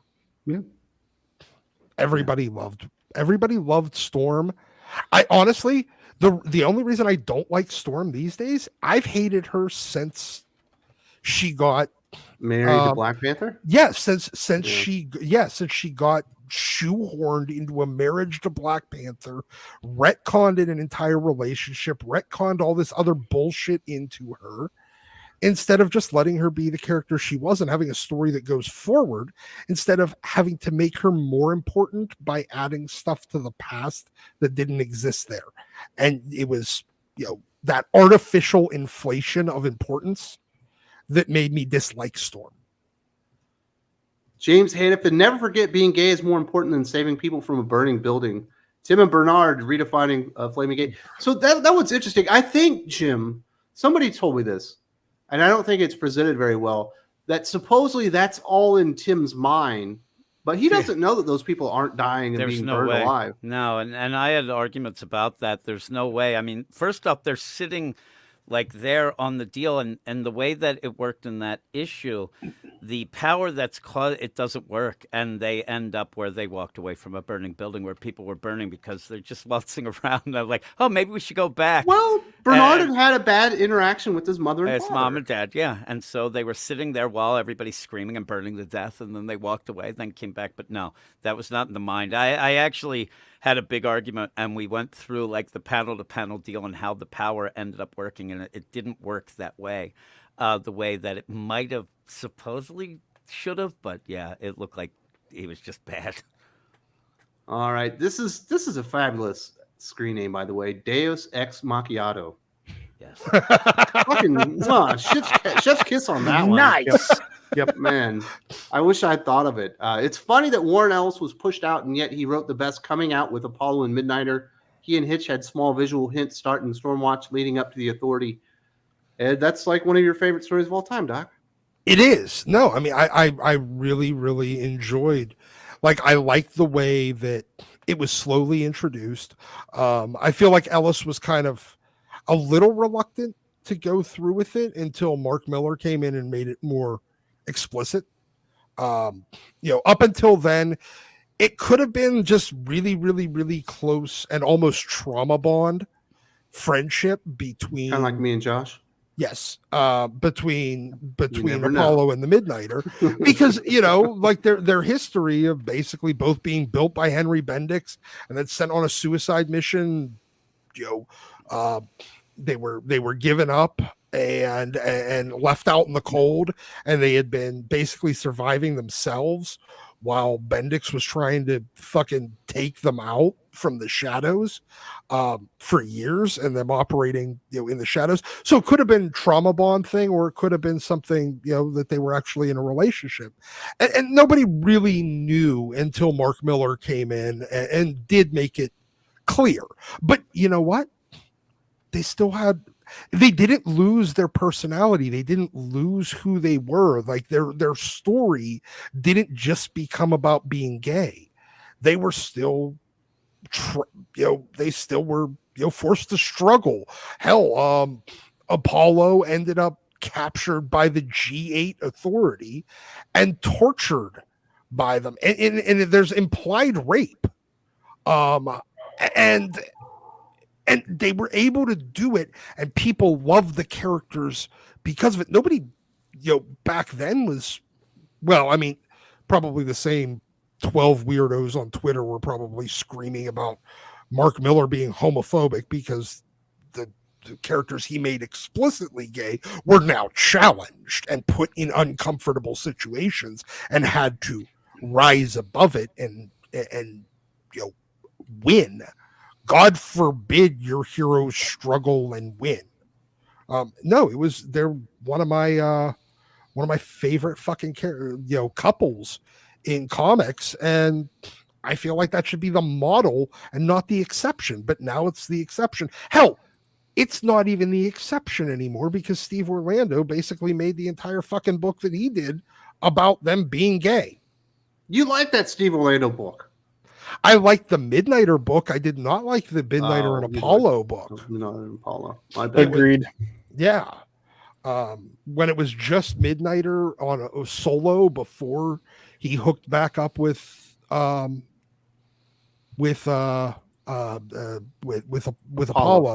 it was good. Except for the Rick Grayson thing. We've got Comics by Perch. Pizzle is in the house. So this is a big announcement. I've decided to start a charity for Marvel, who is clearly broke and suffering, so they can afford Simonson, Claremont, and Hama. They have to spend money on them. Man, I hope Hama just stays over at Skybound. He's got a good thing, man. I've been reading a Real American Hero. It's fucking good. It's really good. Really stuff. good artist too. That Chris Mooneyham art. And Wheezy Simonson's been writing that new Power Pack mini, and it's but she only gets to do the mini series. Her and Claremont. Yeah, he's doing Claremont that. that Wolverine. Yeah, Madripoor Knights book. Yeah. They only get to come in for 4 issues at a time because apparently they're so broke they can't afford them. That is no longer the Marvel business model. It is more cash, short-term cash effective to just put all the money into variant covers. That's probably what their entire focus at this point. So they don't care who they get the right to stories for most of the stuff. Mark Brooks is getting our Chris Claremont and Wheezy fucking money? Are you kidding me? The wet cover artist? I am betting.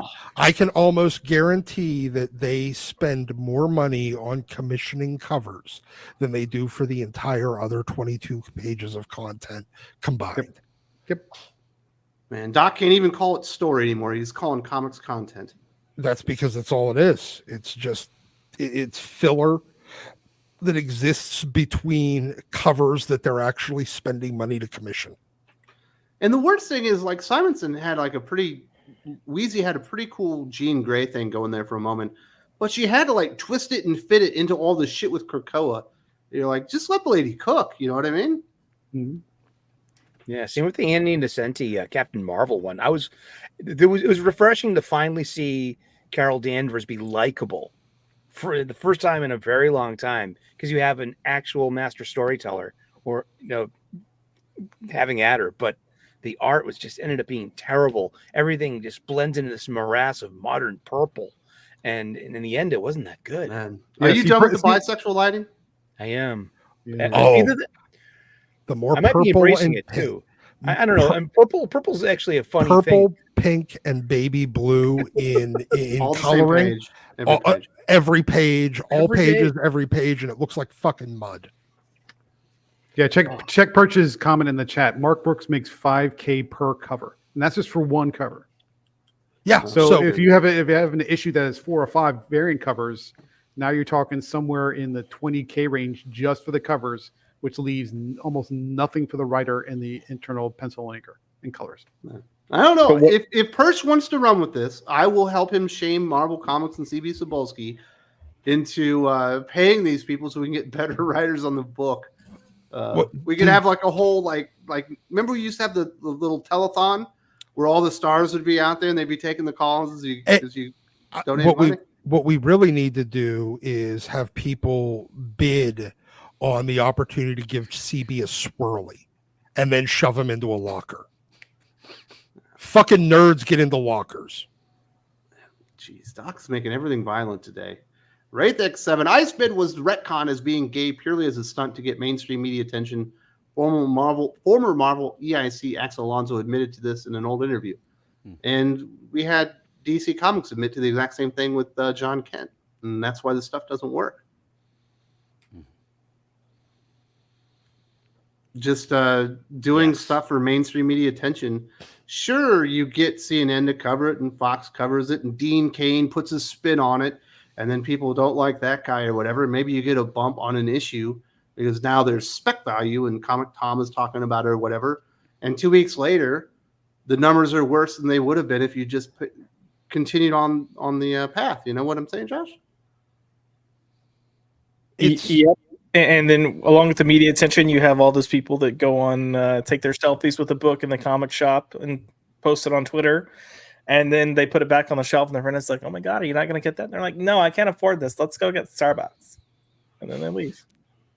This is the same Axel Alonso who's the head honcho over at AWA Studios right now, I believe it is, and who was also in charge of Marvel at the time. They went through their all new, all different phase, where they tried to retcon and replace every main character with a younger generation, more diverse generation of characters. At the same time, Marvel was hitting their peak stride in the films. Yeah. There's some good stuff at AWA though. I really like the erratic. The madness is fantastic. If from J. Michael Straczynski, if you pick up that miniseries, I thought You and I was better, which just kicked off a few weeks ago. Yeah, I picked up the first issue, but I like the madness better. The madness had more like raw energy to it. Yeah, that's because who's it? ACO, the artist. Yeah, ACO or ACO. Yeah. Yeah. Very nice. Caleb says, on what I said on Black Cat, they made MJ hideous and kept Felicia pretty. And I think it's because MJ is straight and they can't have the male gaze. I feel so bad for that lady, Doc, because she came out and I guess she was the model for MJ. It was like nobody wanted to admit MJ. Oh yeah. The Spider-Man game. Oh yeah. God, it was kind of sad. I felt bad for her because it's basically all this attention on everybody saying, hey, you are not terribly attractive. You're kind of a handsome woman. And now she's like sad face, walk away and just go. It's like the one lady that said the reason people weren't laughing at her jokes in the comedy club was because she was a woman. So she paid all this money to be made up like a man with prosthetics and all this stuff and did the exact same set at a different comic club and got the exact same reaction. Yeah. It's like, nah, bitch, you're you just weren't funny unfunny. the first time. Yeah, you're not funny. You're in the wrong career. And I feel bad for the lady that was MJ. If you're a model, I'm sorry, you're in the wrong career. She's not a model. She was a game developer, I think. Oh, yeah. Wasn't she one of the girls on the development team that they decided to model her after? Yeah. Oh, yeah. I forgot. It's that whole. That's an enormous L. We have to validate mid chicks by making them the star of a game. No, we don't. They can, it's unfortunate. You're not pretty. You didn't hit that genetic lottery. You can spend a bunch of money and get cosmetic surgery if you want. Okay. But you just, hey, not everybody hits the genetic lottery. Caleb says, I know it's silly, but when you have a crush on these characters, then a last minute sexuality swap, it hurts. I know it's stupid, but Sully, you definitely crushed on some of these characters. Have you had the rug pulled out from underneath you? With Kitty Pryde, sure. I mean, geez, she's gay. When she came out as a drunken sailor? A drunken sailor. Dude, yeah, you can't call it. You have to call it Pryde with knuckle tats. With knuckle God, tats. Jerry Duggan's the worst. And I mean, who did you have a crush on growing up? I grew up with New Real Mutant people. magazines. Oh, come on. You didn't have a crush on Kitty He was probably Pryde? Real the Weezer people. gosh song? dang it, Zach's girlfriend in Saved by the Bell.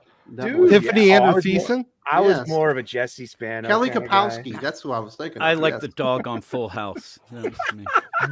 Wait, Jim, Fucking we weird. don't need to know about this. Jesus. I'm so excited. Maybe Tiger on the Brady Bunch. I I'm kinda so had it with him, too. scared.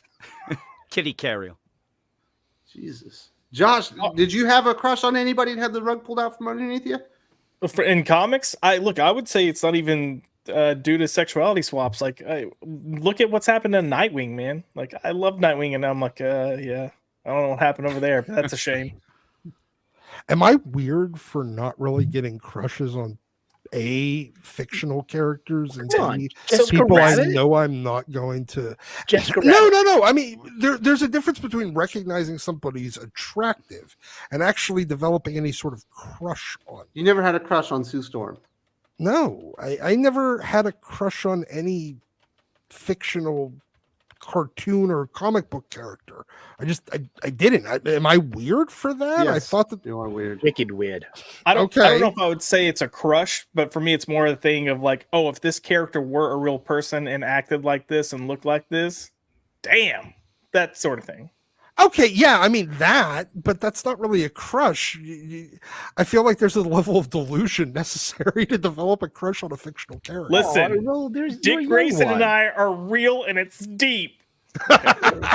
That's where all this comes from, though. We were all young once, and we all we use our imaginations to kind of live in these worlds, and that's it. We are kind of part of these stories too, especially the younger we are, and that's where all this dumb shipping comes from. Because once a long time ago, you too may have had a crush on Alanya of Rasputin when you were 14 as well. I mean, I ended up with a thing for goth chicks because of watching the Addams Family movie as like when I was like 12. Christina But- Ricci's your thing, huh? Well, I was like 12, and I'm like, oh, I No, I'm think a little I got a thing upset for 'cause goth you- chicks now. Try to say the lady that played MJ in the first Spider-Man movie looks like a toe, and she's clearly better looking than Christina Ricci.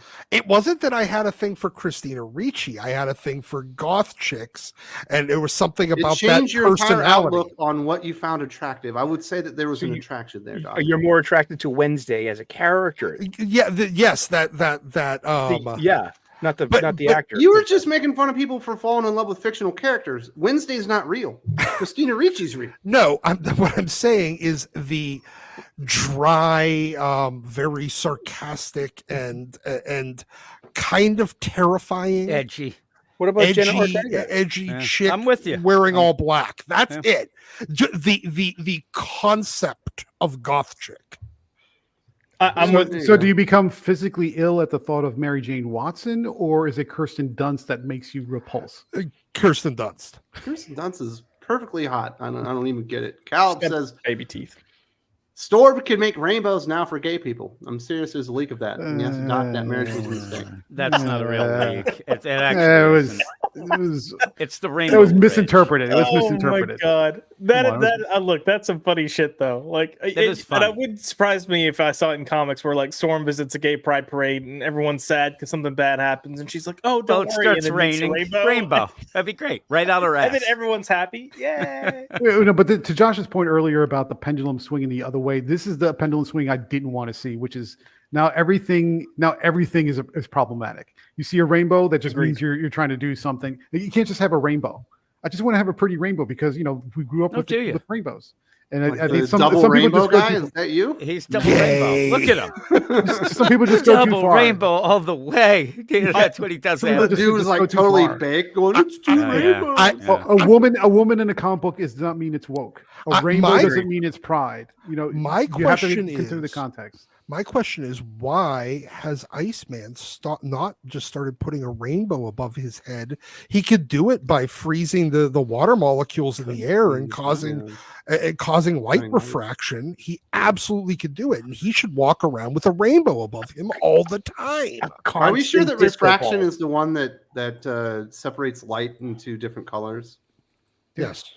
Because I thought refraction is what allowed light to go around curves.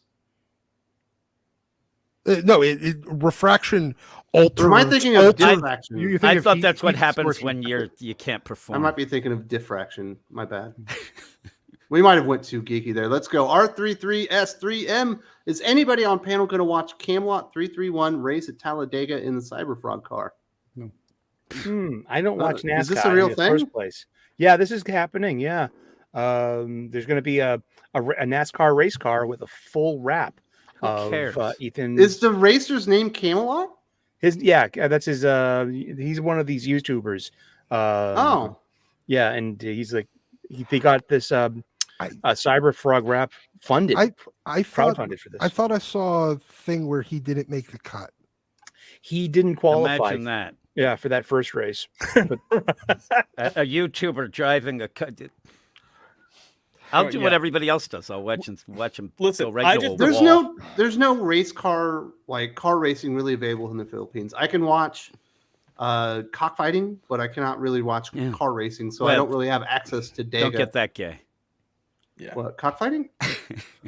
You have have like basically razor blades attached Fast to and their the legs, Furious, man. like right outside your door half the time you record. Well, that is you have true. enough of that. So I won't be able to watch that, but I do have a brother-in-law. Well, I guess he's a stepbrother that will likely be hammered in watching that because he watches car racing all the time. Can he videotape it for you? No, he'll be way too drunk. There's no way he should be Can you operating imagine machinery. watching a videotaped NASCAR race? Make sure you put it on SLP. I don't want to waste any tape. All right. So Calv says, as stupid as that woman of Marvel was, yes to the villain. Get rid of all the women of Marvel. They're all unlikable Mary Sue's last minute swaps. So I guess this got Gail Simone in a little bit of trouble, Gabe, to where they gave the women the opportunity to kill all the men in the Marvel universe, and they declined because they like the men. Yeah, I mean, and this is if you're in chat or you're watching whatever, this is in the Women's Month or Women's Pride Month kind of Women of Marvel anthology story, and then Gail Simone has a particular story in there where the main character is some kind of interdimensional alien character, and he had the bright idea of taking women out of Marvel, however that's supposed to work, and thinking that would make them better. I think the main villain is supposed to be some sort of incel stand-in, and said if we get rid of the women, it's going to be better. But the women fight back and they overcome. And then he said, well, if you want me to balance it out, what if I take out all the men? And then the women just say, no, we like the men, in a kind of strangely, weirdly condescending, sarcastic tone of voice. I'm not sure what that's about, but yeah. So you got, on the one hand, you got people pushing on her because, it's a dumb story. And then you had another group of people that are pushing on her because they're like, how dare you have the women defend the men when this is supposed to be all about the women? And my reaction to that is, congratulations, this is the audience you have curated. Yes. If you don't like this reaction, it's because this is the audience you've built. That's exactly my thought. You have to build your audience, regardless of what you're producing. You have to build your audience, and that audience is attracted to whatever you're producing. And so if Gail Simone doesn't like the reaction she's getting, it's because this is the audience she has built. This is her fan base. And, so you get, Joker, you get what you deserve. This is what you deserve because this is the audience you built. And you should not be surprised at the reaction. Now, at the same time, nobody likes heat. And I feel bad for her to that degree of empathy that nobody wants to get bashed on. But at the same time, this is the type of reader you have decided you wanted to go after. And now this is the reaction that you're getting because it's what you wanted. And so, kind of consequence culture, if you want to look at it that way. It's ridiculous. Brad Frederick says, I'm going to miss Mooneyham on G.I. Joe. Hope Paul Peltier can keep up the quality. I didn't realize Mooneyham was leaving G.I. Joe. Yeah, I hadn't heard that, but he's doing a fantastic job. Sad. He's doing a great job on that series. His art looks Peltier great. is a really good artist too, but he's not. Yeah. Is it just Mooneyham. Is it temporary? Is he just leaving for an arc and coming back? Are they rotating or maybe? I don't know. Man, Brad's trying to make me sad. That's not cool. Dylan says the MJ model was pretty. They just made her ugly in the game. Well, okay. So there were two models. The one, I want to say one was a model. The other one was thought to be a model, but she kind of sort of denied it. Not for sure. So the stand-in, like the model for the mocap and everything else, she's gorgeous. She's pretty. But the face character supposedly came from this developer, and they say, well, no, it wasn't really based off her, but it looks really, really like her. So it depends on which model you're talking about. But yeah, the pretty model was not represented well. Very nice. Deus Ex Macchiato. There you go. I'm glad Hickman had the real Wolverine killed so that Wolverine of Theseus would have to bear all of his shame in his stead. So the real Wolverine would have died on the mother mold. Yeah. As well as all the rest of them. They all died up there, and now that's all just... Well, not all of them. It was only like a 5 or 6 man team, wasn't it? Yeah, but Nightcrawler. I think all of them It died was at all the some big ones. Yeah. but all of them died at some point. So none of them are actually the real characters, and all these characters just get to bear the shame of being of Krakoa.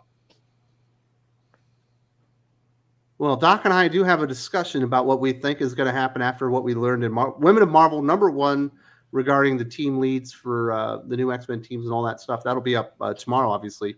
But we have already recorded it. It was a lot of fun. Apparently, Yul Carter is not a fan of Paul Peltier. Yeah, Very nice. same. Man, I liked him on. I liked Paul Peltier when he was on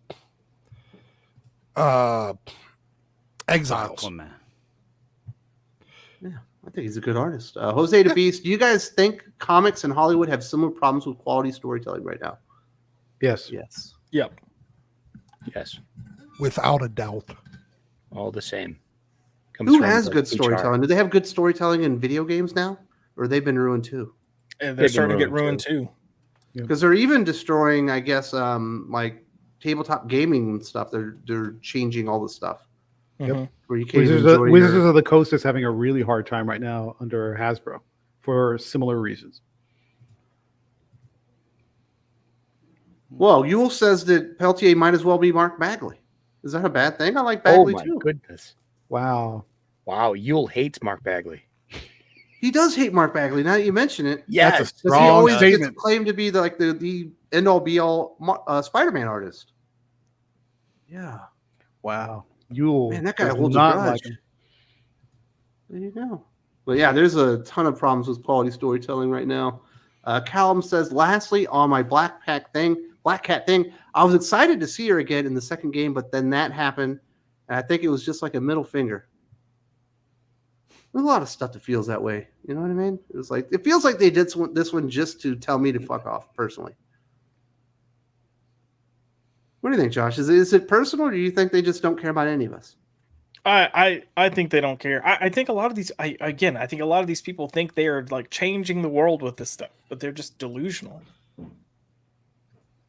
I believe that's probably the most accurate.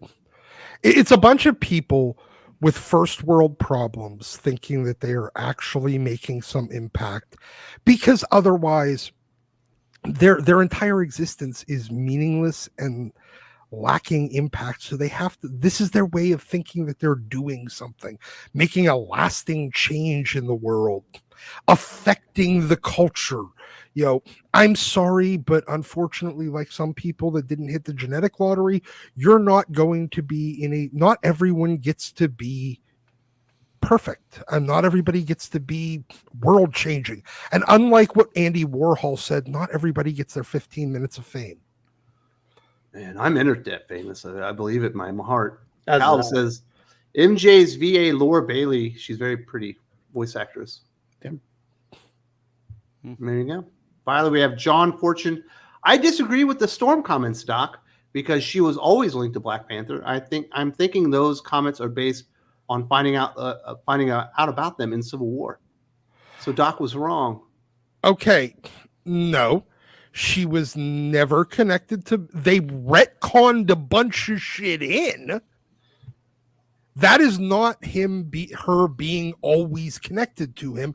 Because you retcon shit into the past doesn't mean it always was there. It means you added it there later. And that's just shipping on the opposite side. It is. It's just shipping, but in the actual publishing side. For the first 30 years of her existence, she had maybe 2 interactions with Black Panther at all. No. She didn't interact with the character. Just because you retcon it in doesn't mean that it was always there. It means you put it in there. Well, don't tell that to Tim Sheridan. Yeah, you don't like that. Yeah. When this is retroactive, it's called retconning for a reason. It's retroactive continuity additions. Mm-hmm. Which doesn't always have to mean something bad either. No. I mean, a lot of retcons were really good. So No, yeah, like but that's what it was. Wolverine was retconned into being an old man, and because he was originally intended to be 19 years old, the claws were meant to be part of the costume, not him. the power set of him being a of able to, with the fast healing and his healing factor, all of that stuff was retconned in. I mean, look, whenever you have any character that is kind of shows up in media res, where you're not getting introduced to them at their point of origin, you're going to be retconning in aspects of their history. Doesn't make it bad by itself. I'm saying that it doesn't mean it was always there either. Yeah. Very nice. Tommy reviews. I'm upset that DC isn't publishing Magneto and the Metal Men for the Amalgam Omnibus. Also, finally read Alpha Core, and I must say it's better than ISOM. Let's be honest. Better than ISOM is not a high bar. My goodness, Burn. shots fired, man. I don't even know what those are. I stay out of this culture war stuff. ISOM is the Eric July book, and then Alpha Core is also under the Rippaverse, but I think that one's written by Chuck Dixon. Yeah, but that's not. Yeah, that's not fair. I mean, in the sense that Eric July is a relatively new writer, and Which he's one trying do to you stuff like out. better, Gabe? And ISOM is okay. It's not great. It's okay. It's okay. Okay, it wasn't so you terrible. like Alpha Core more so But than I yeah, say but Alpha Core is ISOM's written by better. Chuck You're Dixon. I mean, come sus. on, Chuck. I mean, this is Chuck You're Dixon. sus as hell, Gabe. Shut your mouth. Chuck Dixon. I'm not hating on Eric. I've hung out with Eric a couple of times. I'm friends with someone that's a manager of his company. Like, it's not hate. I'm just saying. Like, No, I'm not saying that you're hating, but I'm just saying that that's when you're comparing Eric July to Chuck Dixon. That's like apples and oranges. I mean, it's Agreed. really, yeah. It felt like I don't. like hate, Josh. That's what it felt like. It's not a fair comparison. I thought it was Right. hate. It's not a fair comparison. So as far as Magneto and the Metal Men, Yeah. the dude that originally wrote the story is a convicted Yeah, that's pedophile, why. and it was Yep. recently released from prison. I imagine within his contract, if they put that in there, he is entitled To some money. to some Yeah. some money for Royalties. that. It's Royalties. the same with Royalties. Mosaic stuff. There's a lot of stuff that with him you can't find. And So Oh, fine gee, with that's right. on Mosaic. one level, I don't like censorship, so maybe they should put it all out. But on another level, I don't begrudge DC or Marvel for saying, you know what, let's leave that story out so we don't have to give the Man. convicted pedophile. it's almost a shame money. you can't like make a deal with them like, hey, we're going to give you this little bit, and from now on we're going to print, and you don't get it, because Magneto and the Metal Men, one of the better stories in the Amalgam stuff, is pretty good. But you have to search it out now. It's available in dollar bins everywhere if Yeah, you really, yeah. really want to read it. I just want them to make news stories. That way we can get the Drakes with That'd be Tim and awesome. Bobby. Yeah. Yes. Caleb says, I would love to write Storm and give her a love interest. And most of the time, I like seeing her without clothes. She's a beautiful woman. Mhm. She's just walking around naked with Nightcrawler. Actually, if you go and read, Or is it Forge works? yeah, if you go and read Life Death 1 and especially Life Death 2, she's basically just wandering around in just like a strip of cloth around her the entire time. And if you actually read oh god, the I think it's Terra Occulta. No, it was what was Barry Windsor Smith had written Life Death 3. It never got published. He released it himself as something else. I don't remember what it's called, but it's very thinly veiled versions of Storm and Forge again. Well, there you go. So you can find plenty of, and actually if you watch Swordfish, you can see Storm's tits. Yeah. Tommy reviews. Also, using 3D assets, should it be mocked? I don't think there's anything wrong with using reference material to help you visualize the aspect, angle, or whatever it is that you're trying to introduce with your background or whatever that stuff. But if you just copy it, it's very, very evident that it shouldn't. It doesn't feel like it should be long. You know what I'm saying? Look, the 3D asset conversation is way overblown. You know, we collectively on this panel, we read dozens of comic book every week, and even from Marvel, DC, and all the way down, all of them use 3D assets. Mhm. All of them. Now, some of Like- them do it better than others. Some of them Right. incorporate and internalize the asset into a particular panel better than others, but they all use it, and some of them a lot. So if you have a problem with 3D assets, they've been doing it for years, which means if it's a problem now, but it wasn't a problem a year ago, you just haven't been paying attention. Hey, Or I think this is more in lines with Eric's book, where it was literally just a copy and paste of, okay, here's furniture, I'm putting it in this square room. Right, and And here's a that's an character that- example of not using it well or not integrating it well. But Right. but if you're going through this ethical, mental and spiritual angst over, you shouldn't be doing 3D assets. Artists are supposed to draw everything. No, that hasn't been that way for a very long time. And you just haven't noticed. 20 years ago, 15 years ago, Joe Quesada was already using SketchUp in his for backgrounds for his art, and he was admitting it at the time, and that's a 3D modeling program. If you really want to, hell, we can go back even further. We can go back almost 25 years. Chuck Austin did US War Machine for the early Max books. 100%, he wrote and quote unquote drew them. It was 100% 3D modeling. He did 2 12-issue volumes of that 20 years ago, 25 years ago. Yeah, you just need to be able to use it and incorporate it into your visual stylings and make it look like it's supposed to be there and not completely alien. Otherwise, it does throw off the eye. Like, it doesn't feel like it belongs. So it's all about the way that you use it, the way it's incorporated, in my opinion. And that will take us to the end of the show. Not surprised we only got through the one topic, but this was a lot of fun. This was a great conversation. I quite enjoyed it. But it is time to start recommending some comic books. Now, Eric, normally you are more of a glasses half full kind of guy. Are you recommending comic books this week? Me? Oh gosh. I only got one new comic book this week because my here, look, it's the brown paper ubiquitous bag that we get from our local comic book shop.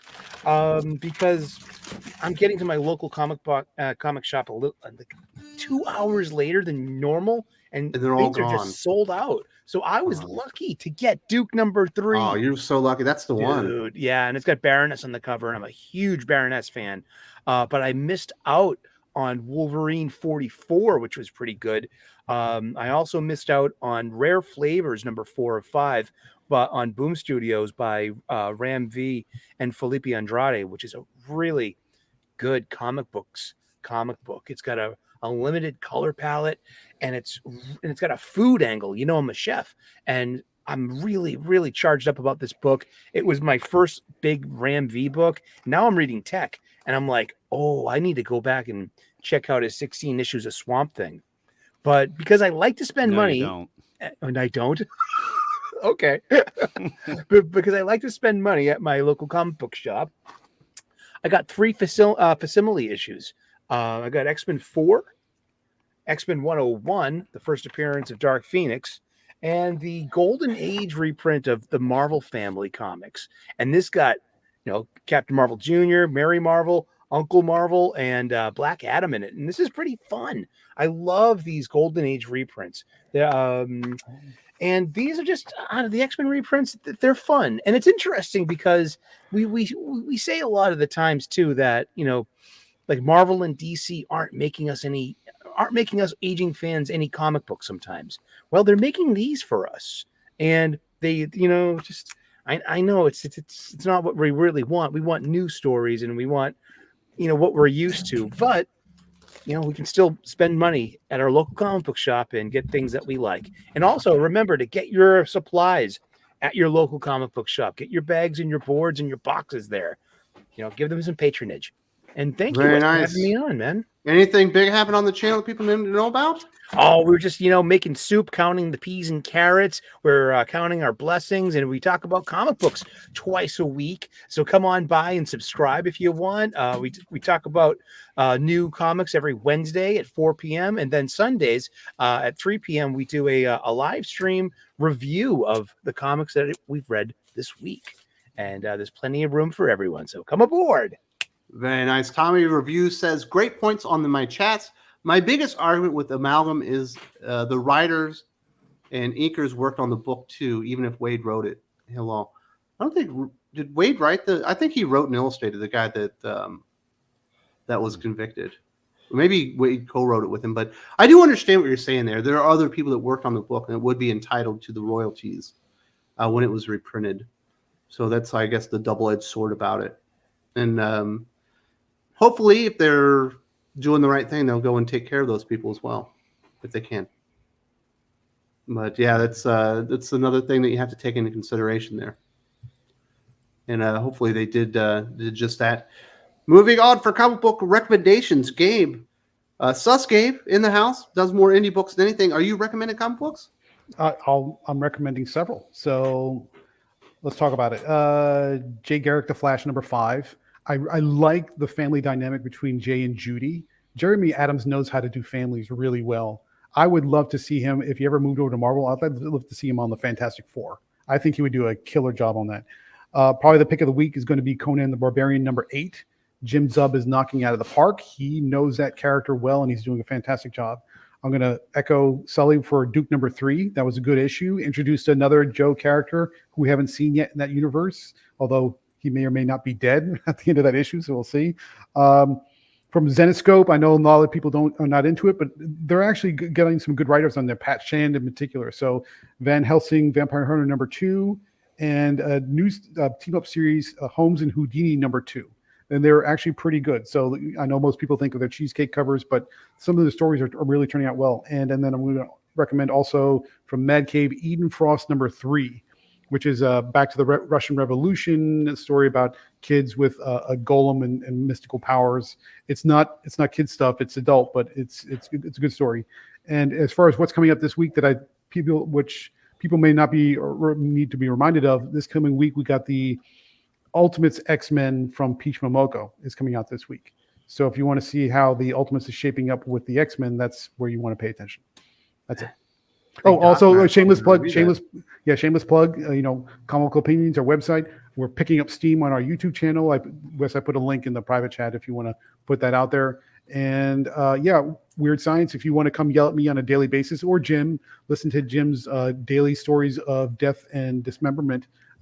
Check out Weird Science Comics at Patreon, just for $1 a month on Patreon. You can be part of the Slack chat and yell at me every single day. I added it to the wrong one. I'm about to add that to the description. You want to go check out the YouTube channel? I apologize, but I added it to a video from 2 months ago. Oh, fantastic. Also, this Monday, our weekly newsletter comes out this Monday, and the topic of conversation will be the recent troubles with Scout Comics. Apparently, yes, they've been having a lot of those. Yep. Who else? We got Jim. Hopefully that you're okay. Your wife isn't looking for you to beat the crap out of you or anything. No, she Are you came recommending by a couple books? times. She shook her head at one point. I don't know what you were we laughing were too saying much? at that one point. Probably, I'm in big trouble. You enjoying your life? Yeah, I'm actually having some fun. Duke #3. I'll give that Jay Garrick, The Flash #5, and the latest issue of Wolverine, which me and Wes were surprised we like so much on our Patreon show. So those are my 3 picks. Very, very nice. I really appreciate that. You got anything big going on, Jim? Just normal stuff. People can, unsubscribe when songs go up. Things like that. Just the You're still normal doing the videos songs? and. Nah, I kind of got bored with that. I end up I burn hot and then I get very bored. I'm very flighty. So the songs kind of took It's not a dip. flighty when you're a dude. You have ADD.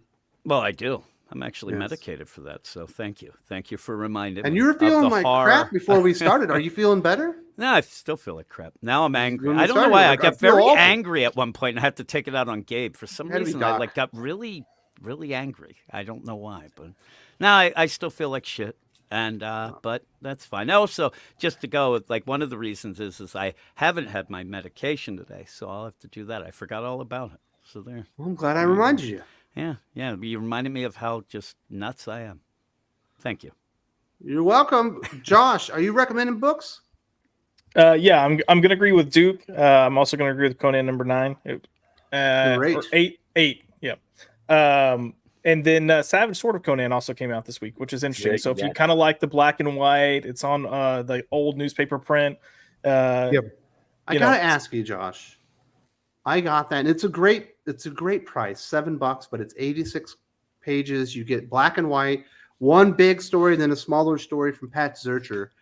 The black and white art in the main story, it looked like they were running some of the backgrounds through like AI filters or something, and it looked weird. It did look a little odd. I did not like it at all. I want to see pencil and ink. I had that conversation with my LCS owner about, I appreciate it, but I want, if you're going to do black and white, it really needs to be pencil and ink. You got to embrace it. Yeah, because you can tell, and it's this weird thing, you can notice a difference. So I'm with you on that. That's why I didn't recommend it on the Hot or Not show with Jim. Was because the art was just a little off. I was like, I kept stopping the story to look at it and be like, what the fuck is going on here? Agree. I have Otherwise, to it's a great value. Oh yeah, I was gonna say I have to disagree with y'all on Wolverine though. I don't know. I thought it was good. Yeah, we liked it. I'm liking it. I did not like 43 at all, but I thought 44 was top shelf. Meh. I read it right after. I read it right after I read the what's it called with Magneto, the Resurrection Magneto. Until maybe that was it. I was like, oh crap, and then I read that, and I was like, okay, cool. I will plug the book that Wes mentioned earlier, though. You and I was a solid start. I'm curious. It was really good, wasn't it? Yeah, fucking nutty. Other than that, well, we have a new show debuting on the channel Monday, so it's posting. It's Marvelous Monday, so I've got a group of people, and we're revisiting some Marvel films once a month. And then the Mondays following that, I'll be teamed up with Eric Breen and Joe, and we're going to talk about the comics that inspired those movies for a series called Print Screen. So some cool new stuff coming out. Very nice. And then last but not least, Doc, are you recommending books? I am. You know what? You can go over to the Patreon today, or is it today or tomorrow? Tomorrow. And tomorrow. And you can hear whether or not we recommend Punisher issue 4 by superstar writer David Pepose. Yeah, you could go see what we think of that. But that's the only new comic book that you might hear a recommendation for. But we'll go with old comics. Well, hey, like usual. So we're going to go first with some Amazing Spider-Man from the 300s. I'm replacing some old books with better quality, kind of upgrading, because most of mine from this era were still actually bought on a spinner rack. So they might be a little worn. I think this is 360 and 369. So you're going to... some good Bagley art still. I think Dave Michelini writing. And then because, and then I had sold my copy of this a while ago. And I picked it up again because I found a really cheap copy of it. And I was just filling back out the collection.